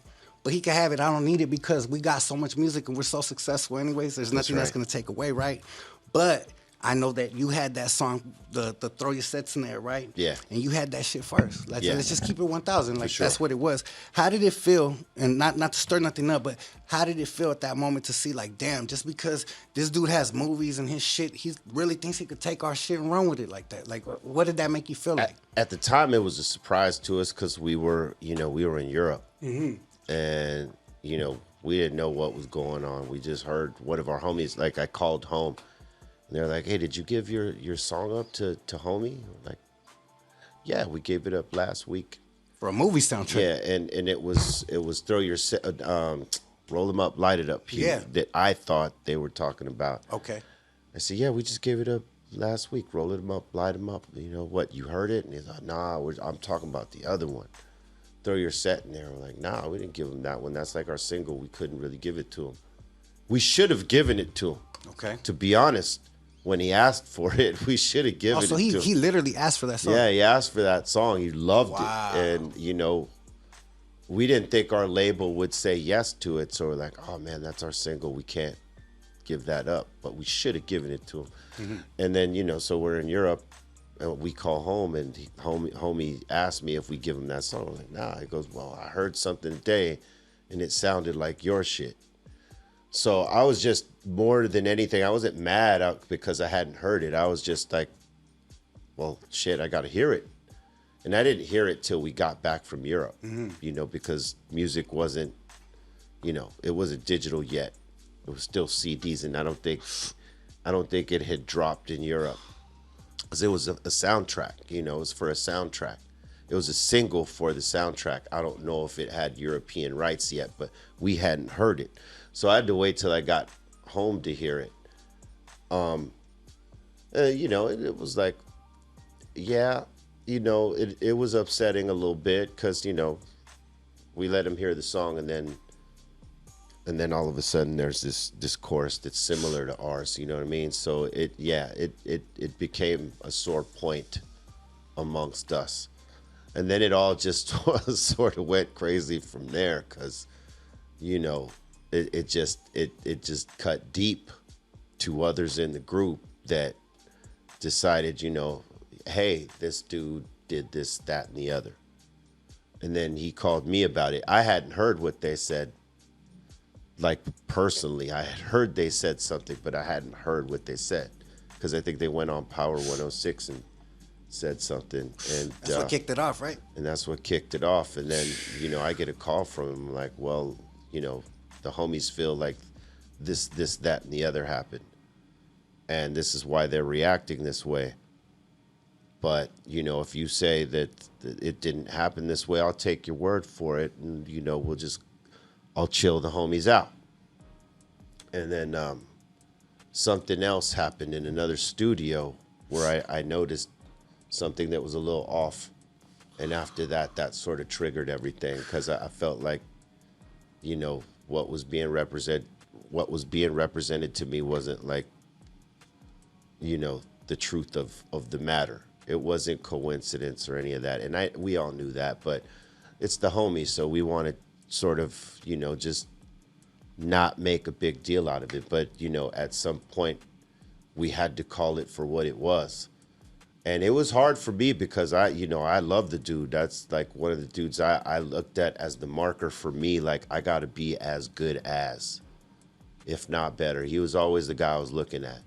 And then when he befriended me, I was like, this is Ice Cube befriended me. This is one of my favorite motherfuckers out there. And like, I'm hanging out with this dude. And then that happened, and so it was upsetting. So all the shit happened in the middle, as it's well documented through beef and all that other stuff. But the great thing about it is that we squashed it, and that was, thanks to Mac 10.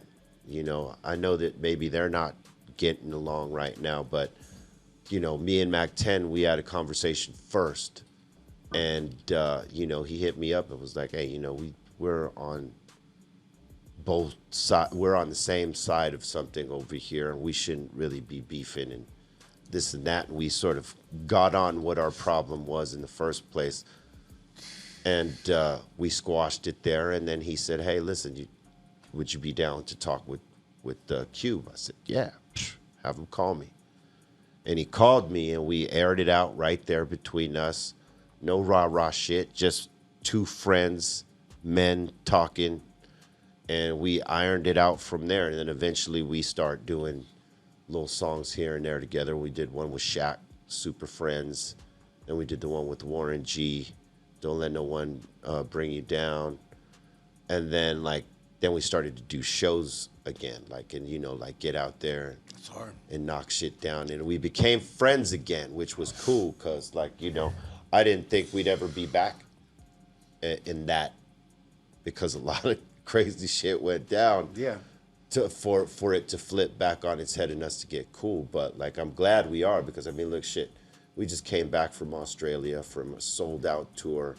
Me and him were having dope chop sessions, like homies, and looking forward to doing more work together. And we even fucking did a song out there. Well, not out there, but before we went out there, there's a song him and I did that he's gonna put out. That's hard. Banging.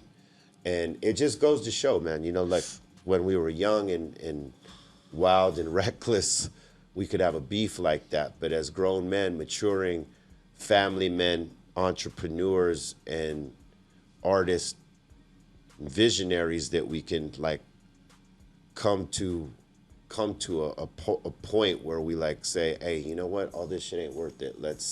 It's better if we're connected and friends and not enemies, and put all this shit behind us. And whenever I've hung out with them as of late, I've never felt no funky shit.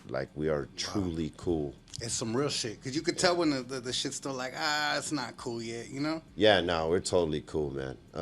Just the chop sessions when we have them are pretty fucking dope. That's dope as fuck. So how does it feel to be able to get over something like that? Did you feel at the moment nah, this shit is never gonna quit? Because what we're doing over here is we're highlighting positivity. Yeah. And I told you before we started the show, if I bring up anything like that, it's gonna be to highlight how you got over it, how the next culture could learn off of a Be Real and Ice Cube. Because that shit, obviously, everybody knows that your crew is with it. Everybody knows that you guys ride with some real motherfuckers. Right. And same with Cube. That could have obviously been a real bloodshed. Really quick. It could have went ugly, but I think he had as much love for us as we had for him. Deep down. With all this shit, I don't think he wanted things to turn out the way they did, and I don't think he thought we'd react the way that we reacted. And some people might say we overreacted, but we felt we got done wrong, and we weren't gonna be stepped on by anyone, not even our own friend.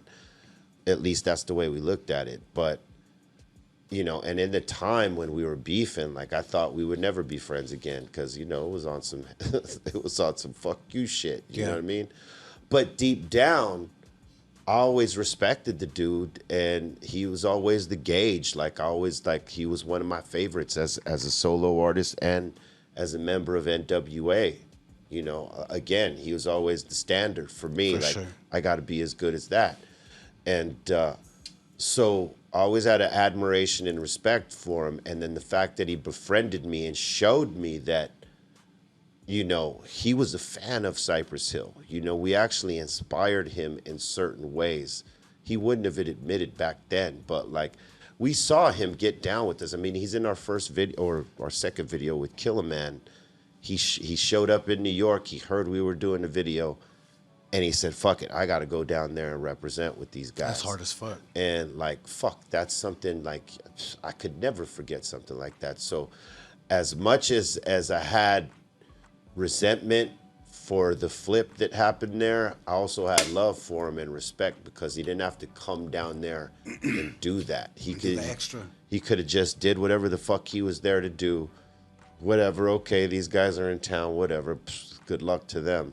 But he came down there, you know, and then he started riding with us, like, and telling us how EPMD put him on to our shit, and now he's putting other people on to us, and now he wants to do shit with us, and he has Muggs produce records on, you know, the Predator album or That's whatever hard it as was. fuck. You know, so And he was working with the Bomb Squad back then too. yeah, he went from working with the Bomb Squad, then he did some shit with Muggs. And so, like, you know, I know there was a deep down love for, you know, each other, you know what I mean, as brothers. We just had to go through this turmoil, and maybe, you know, that's the lesson, that like two loving factions could get into this turmoil and find a way out of it to get back to like being family and having a brotherhood again. You know what I mean? That's the fucking moral of the story. Because most motherfuckers don't come back from shit like that. Nah, it's really hard. You know what It's I mean? really And hard. unfortunately, we did. And, you know, I think that if we did, the other stuff that they got going on, but, you know, within their shit could also be mended. For sure. Now, with that being said, like I said, we've been squashing beefs. Now, imagine if we could send a message right now to Cuban in 10, right? And say, look, homies, I'm gonna give my testimony. I was never, ever, ever expected to do anything with King Little G, okay? I was one of the highest selling Chicano rappers ever in the West Coast, period. Like, me and Capone outsold everybody, right? Then King Little G came into the next level and started outstreaming everybody. Right. But we're from rival neighborhoods on paper, right? Right. And there's real bloodshed there. Like, my homeboy Mad Dog, rest in peace, was killed by somebody from his umbrella. Right. So that's the type of shit that I could catch face for in my Right. neighborhood and his people, right? So I'm gonna tell Cube, if I could get over that and I could sit with my people for my culture and sit with somebody as brothers, and now I call him a brother and I'm having FaceTimes with him. Oh, by the way, Lil G called me today and told me to tell you, give him props. Yeah, Give you props because he said that he heard you recently on a podcast talking about him, give him some shout outs. Yeah, that's He's like, right. tell B, I give him a salute.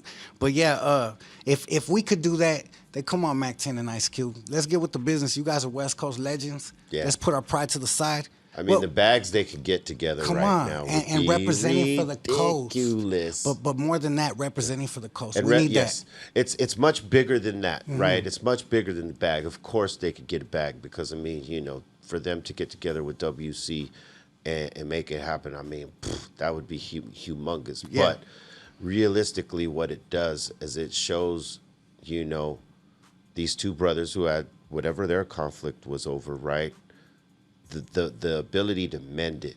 Mm-hmm. And the fact that Dub comes from the Crip side and Mac 10 comes from the Blood side, and having that unite again, you have three elements of unity there. Powerful. And that's powerful shit. And if they could just like mend whatever that is, I mean, I'd be open to starting the dialogue because, Dog, I mean, you know, Mac 10 did it for me and Cube. That's why I bring it up. You know what I mean? And a lot of people know that. So, like, you know, hey, if there could be something there, man, I definitely feel like that my dude should explore it. Let's 'Cause send they- a message to him directly right now, Yeah. dog. We have to.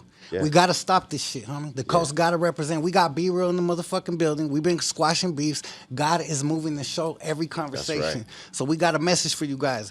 Be Real said, Mac 10 and Ice Cube, please. The coast needs it. Yes, let's squash it. Let's Let's tie squash it back. this Let's shit. tie it back together. Yes. You know what I'm saying? Because it's what's needed, man. It is. They're And too- if they it- have a conversation soon, we're gonna give the fucking props to you, dog, Oh. because we know that you have love from them too. You know We're what I'm saying? manifesting it. We're right doing now. it right now. Yeah, I got love for both those guys. I got love for WC. I mean, WC, we go way back with WC, further back than with Cuban Low profile and Mac days. 10 from the low profile days. Because what a lot of people don't know is DJ Aladdin and Muggs used to live together. Wow. In this apartment on Kingsley, where all of the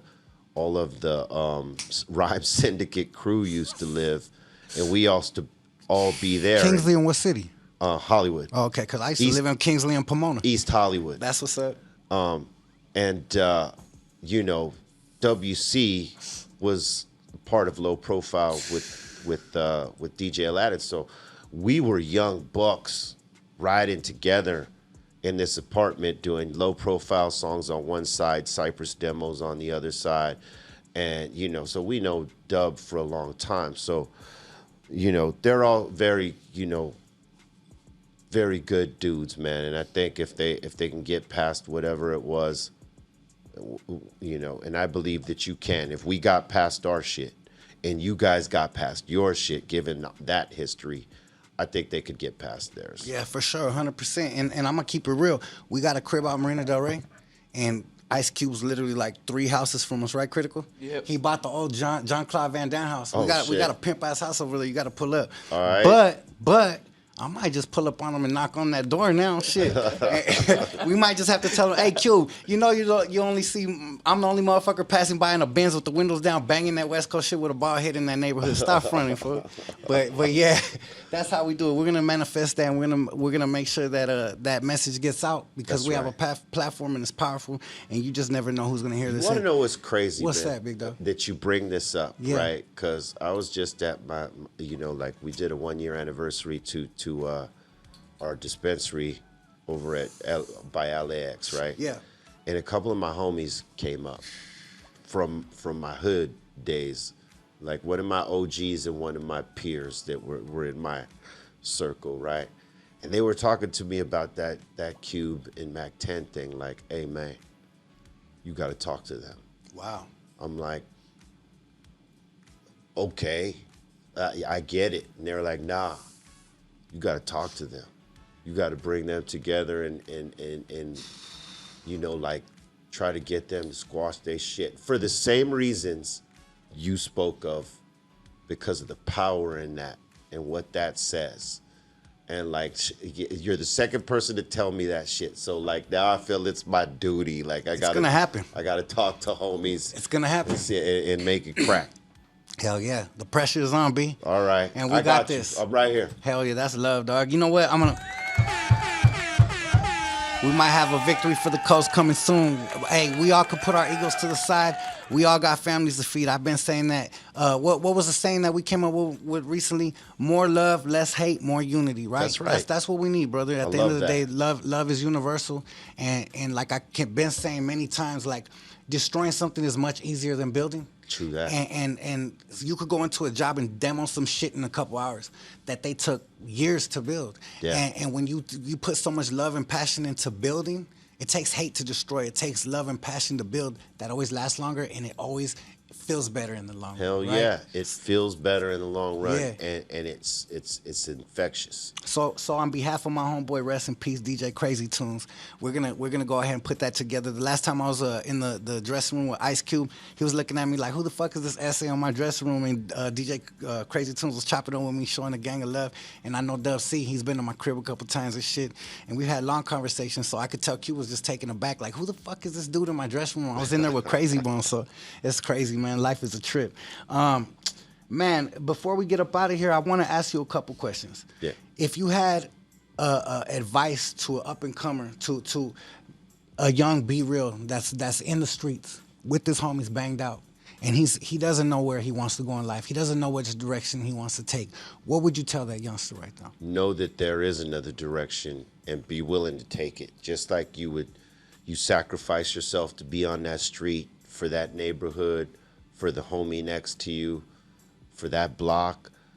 you got to be willing to do that for yourself and for your craft. You know Wow. what I mean? And if you put all the effort that you would in holding down that block into the craft, into yourself, you will see something different in yourself. Wow. That's a part of the dig out that you got to do. Like, it's there. It's for all of us. It's just that we're so blocked off from the distractions of the life we're living in that you don't see it. And you're filled with more negativity and doubt and even sometimes self-hate. Like, how many times have you heard a motherfucker say, oh man, I ain't gonna be shit. I ain't shit. I ain't never gonna be shit. Right there in those words, you've pressed your button. Wow. And that's where you're gonna stay. It's what you say to yourself. It's the seeds that you plant in your own head. Never, ever in your life, no matter what your situation is, tell yourself, I ain't shit. I ain't gonna be shit. Say, I am the shit. Hell yeah. And I'm gonna make shit happen, because that right there is powerful, and you can manifest that with work and belief in yourself. Just like the motherfuckers who like don't ever do shit because they believe they're never gonna be shit. They put that in their head. So believe in yourself and know that you could do something different. It's within you. You just have to tap into it, be willing to do the work, and sacrifice. Wow. And sacrifice, you know, the time, instead of, you know, like, you want to be on the block, or you want to be at the club, or you want to be with old girl or whatever. You got to choose those times right, and put it into yourself, into the craft, so that you could become the artist you want to be, or whatever it is. It doesn't have to be even music. It could be any fucking thing it is, man. You got to be willing to put that time in and sacrifice to whatever that is to change your situation, because it's easy to get caught in what you're already in. If it's negative, it'll just anchor your ass down, because you'll find reasons not to get out of it, because it's what you know. But people are afraid of what they don't know, so they don't fucking take chances on themselves. Take a chance on yourself. Wow. Don't be afraid. You never know unless you try, right? That's right. That's the old saying. Wow, that's fucking amazing. To hear that is a very powerful thing, coming from someone that's accomplished so much in life. Business-wise, from the streets, your whole life is a victory. You're a very unique person. From your story of getting in the rap game, everybody had dreams. You didn't have dreams of getting in the rap game. No. It sounded like you're trying to get away from it. I was like, what the fuck? We're gonna rap? Yeah, that's unique. Your voice is one of the most uniquest deliveries and voices on the whole West Coast. Your whole story, brother. Being a Latino from a blood gang, that's very unique. You traveled and had victories in every single aspect of your life. And I give you fucking props and your flowers right here as we're here. Thank you, sir. Because you are a man and you're the definition of a real G. A real G does what he wants, moves how he wants, moves with class, takes care of his people, and you created empires, homie. And I salute you for that. Thank you, sir. It's yeah. all by the grace of God, man. I'll tell you what, I don't like put out my like religious shit or anything like that, because I'm not religious. I'm spiritual more than anything. God blessed me with it. It took me a while to see it, but when I saw it, I embraced it and realized he gave me the platform for a reason. And so I just keep pushing because he gave it to me, really. You know, there's times, obviously, you may not want to do it anymore and be like, you know what, I've had my fill. But, you know, fortunately, I still got love for what we do as artists, as performers and entertainers. But at the same time, you know, I realize I'm blessed, and I'm gonna use this blessing until God calls me back. That's beautiful. You know, they say a man is very powerful when they know where they want to go in life. But I believe a man's way more powerful when he recognizes the Lord's blessings in him. That's right. And that's what we're having right here, a conversation. Amen. And I feel like it's all been guided by God, because That's right. everything leads to positivity and motivation for the youth. And that's something that I was planning to do with this podcast. I was talking to my wife, and I asked God, like, we got all these millions of views, impressions, we got all this love, we got the building, like, we're cranking out music, that's easy, there's no challenge, like, what can we do to make a difference? And I gave it to God, and I prayed to God, and I asked him, show me. And I went to ODM's podcast. I got very influenced. We had already been shooting a podcast. I had legends here. I already had like 12 episodes. I had everybody you could think of. Lil Easy, Mob James from Death Row, Lazy Bone, Edie from the Outlaws. Like a gang of cats pulled up. But something about it, I never edited them and put them out. But when I went to ODM, something told me this is the time. And I know it wasn't it wasn't coincidence, homie. It was God. And You I know when it's the time. He'll let you know. And we came here just to highlight the community and our accolades and try to give ourselves a platform. And on the very first episode, someone I never talked to that the community's been wanting me to speak to forever called in and then squashed the beef. And I was like, wow, if that's not God slapping me in my fucking face right now, hey. I must be blind, you know. So hey, you recognize that, yes, and that's brother. everything. So now we're jumping on it. We're putting gasoline on that, and now we're gonna highlight and we're gonna always present opportunities. I don't think I'm you know, the Pope, and I'm not as well not the most religious person. I have a connection with God, but I do feel that this is definitely driven by the right forces. Hell yeah. Yeah. So hey, that's man. what it is. Hey, listen, man. I love what you're doing, man, and the fact that you're pushing the positivity out there is showing this. We need more guys like you doing that shit, but the fact that you're forefronting it for this new generation of cats, dog, that's everything, dog. Because you do have a platform. Motherfuckers respect you. You have put out some slappers. Thank you. And so, you know, I think that what you're doing, your vision, you're going towards it. Thank you, brother. And I see it, and that's awesome, man. I celebrate that. Hell Much yeah. respect and Hell love yeah. for that. And I'm gonna keep it real. When I went to go see you do your shit, I was like, this is not for me. That shit looked like such a big production. The way you guys do your shit, I'm like, I need like fucking $50,000 budget an episode the way these cats do it. You do your shit on another level, so I give you props for that as well. Thank you, sir. Yeah, that's a dope thing, man. Well, shit, before we get up out of here, you're not getting off the hook, homie. I'm gonna keep it like this. Everybody is a victim when it comes to the Mr. Criminal Game Show. Mr. Criminal Game Show. In this week, we got legendary Be Real of Cypress Hill in the building. Yes, What's sir. up, brother? How you doing? Chilling. Man, so we're going to ask you a series of questions. Got you. And it's like, you know, the bubbles in school? Yeah. When you used to fill up A, B, or C? It's some shit like that. All right, but bet. I didn't really pay attention to those either.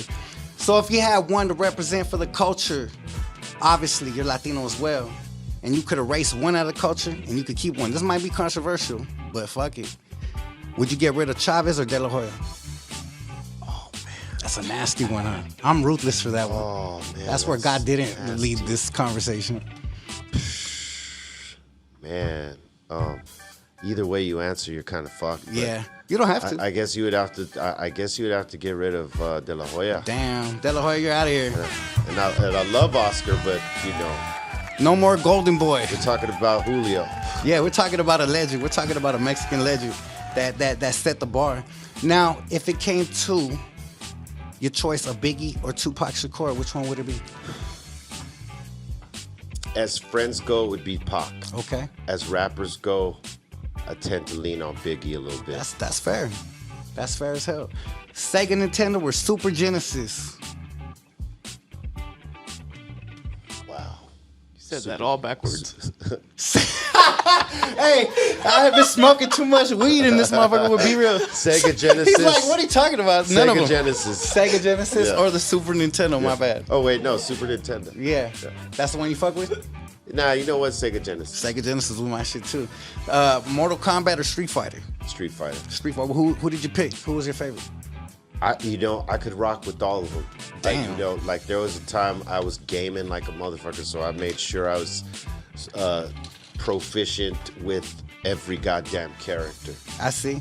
Ralph Barboza. My least favorite was Blanca though. Oh yeah, Blanca shocked the shit out of you. I hated that. You can't even jump towards him, kick him, do shit. He just shocking the living shit out of you. Yeah, if you got that part down. Okay, now who do you? This doesn't have to be vulgar. It could just be like who you like better, favorite, whatever. Who would you enjoy more to watch on a Saturday night smoking a big fat joint? Ralph Barboza or George Lopez? Shit. I don't know. That would probably be a tie. That's a tie? Yeah. Hell yeah. That's what's up. And then my last question would be Impala or a foreign? A lowrider or foreign? Let's keep it Impala. like that. Okay, shit. Impala. I like mean, that. That's our culture we grew up to. You Yeah. know what I mean? Like, there ain't nothing like, depending what your style is, but like seeing a hard top 57 Bel Air rolling by like just popping it off. And you could put a fast engine, a big engine in those things to make them like really roll. It's amazing, right? So yeah, I would take an old school over a foreign car. Hell yeah, that's what's up. Would you prefer the NWA era or the Death Row era? Wow, that's a fucking great question. You know, damn, that's hard. But I think I would go with the Death Row era. Yeah. Death Row? Yeah, Death Row. Death Row. There it is. From the motherfucking legend himself. You guys heard it. He survived the questions with Mr. Criminal. So damn, we back at it. Well, I appreciate everything that we've shared here, brother. It's been an amazing conversation to hear your journey. Yes, sir. The whole thing. I wanted to ask you before we got out of here. You ever seen the movie Selena? Yeah. Remember that moment where she got her paper and she was trying to go celebrate at the I think she was at the Fox Hills Mall out here for the Grammys, and they were like fucking they wouldn't believe that she had paper, and she bought all kinds of shit and proved them wrong or whatever she did. Yeah. What was your Selena moment? Montebello Mall. Okay. Same thing. We went in there to go shopping. We had been in there before anybody knew us. Nobody paid us attention, nothing. Okay. So we go to the Montebello Mall for what was our last time. And like thousands of people just flocked us right there, and the security asked us to leave. Damn. You know, we didn't even get to buy anything. It's just because, you know, here's the thing, right? If you're going to roll out with your homies and you want to be like incognito or anonymous, nobody could be rolling with the shirt on. I see. Right? And we had a couple of homies with Cypress Hill shirts on with us. That's like a fucking bullseye. Wow. Right? So they see that and then see us and be like, oh shit, there they go. And there it is. We got flocked at the Montebello Mall, and that was it right there. Wow. It was like, oh shit, we can't go nowhere. That was when you knew, huh? Yeah, that was when we knew right there. I was like, and we had just gotten back from Europe, so we didn't really know the effect That's crazy. that it had. You know what I mean? Like when it was roughly around, you know, right after, I'm gonna say, Killer Man starts getting run because of the Juice movie. That's and dope. then our videos fucking popping off on MTV Raps. Was that your first one? On MTV? That was our second one, but like the first one didn't get rotation, but Killer Man definitely got rotation. Wow. We were tripping on that. We didn't think it would. Damn, that's crazy as fuck. Now I got a big favor to ask, B. I'm that dude that robbed a house to go see you when I was a kid. I'm keeping it real. All right. I got a platform now. I hope my fans don't get disappointed right now, but I'm gonna ask a big favor. It's gonna be huge. You might dog me on my show. All right. And I'm ready for it, and my heart will not be sad. But can I please, could that little 16-year-old, 15-year-old fan of yours get a raw acapella spit before you get up out of here? Could I get a quick little 8-bar, 4-bar, 16, just that raw? Could we turn off the mic and have you spit and some legendary shit? We want to kick off some legendary flows. Could we do that? Yeah, I guess we could do that. I'll smoke a little bit and just sit here and I just want to trip out. You know what I'm saying? All right. Let's go. Hey, he didn't dog me out. That's a motherfucking G right there. Let me turn off this beat and let me sit back as I bring the homie Be Real to your guys' living room, spitting an acapella. All right. Yeah. If you want, I'm gonna put you on the hot seat though. You got to. You want me to sit in the vintage mic. Oh, the vintage. Yeah, okay. It's not gonna. You ain't gonna hear shit. I'm gonna put this shit up louder. I just want to fucking trip out on this shit real quick. I'm gonna roll up. And who could say that they got motherfucking Be Real in the building spitting acapella while they smoke a joint? Front row seat, and I don't got 10,000, 15,000 people behind me. Check 1, 2. Get this shit on camera, Check, quick, check. behind the scenes. Check 1, 2. Yes, sir. Nah, it's just that shit's fake as a motherfucker.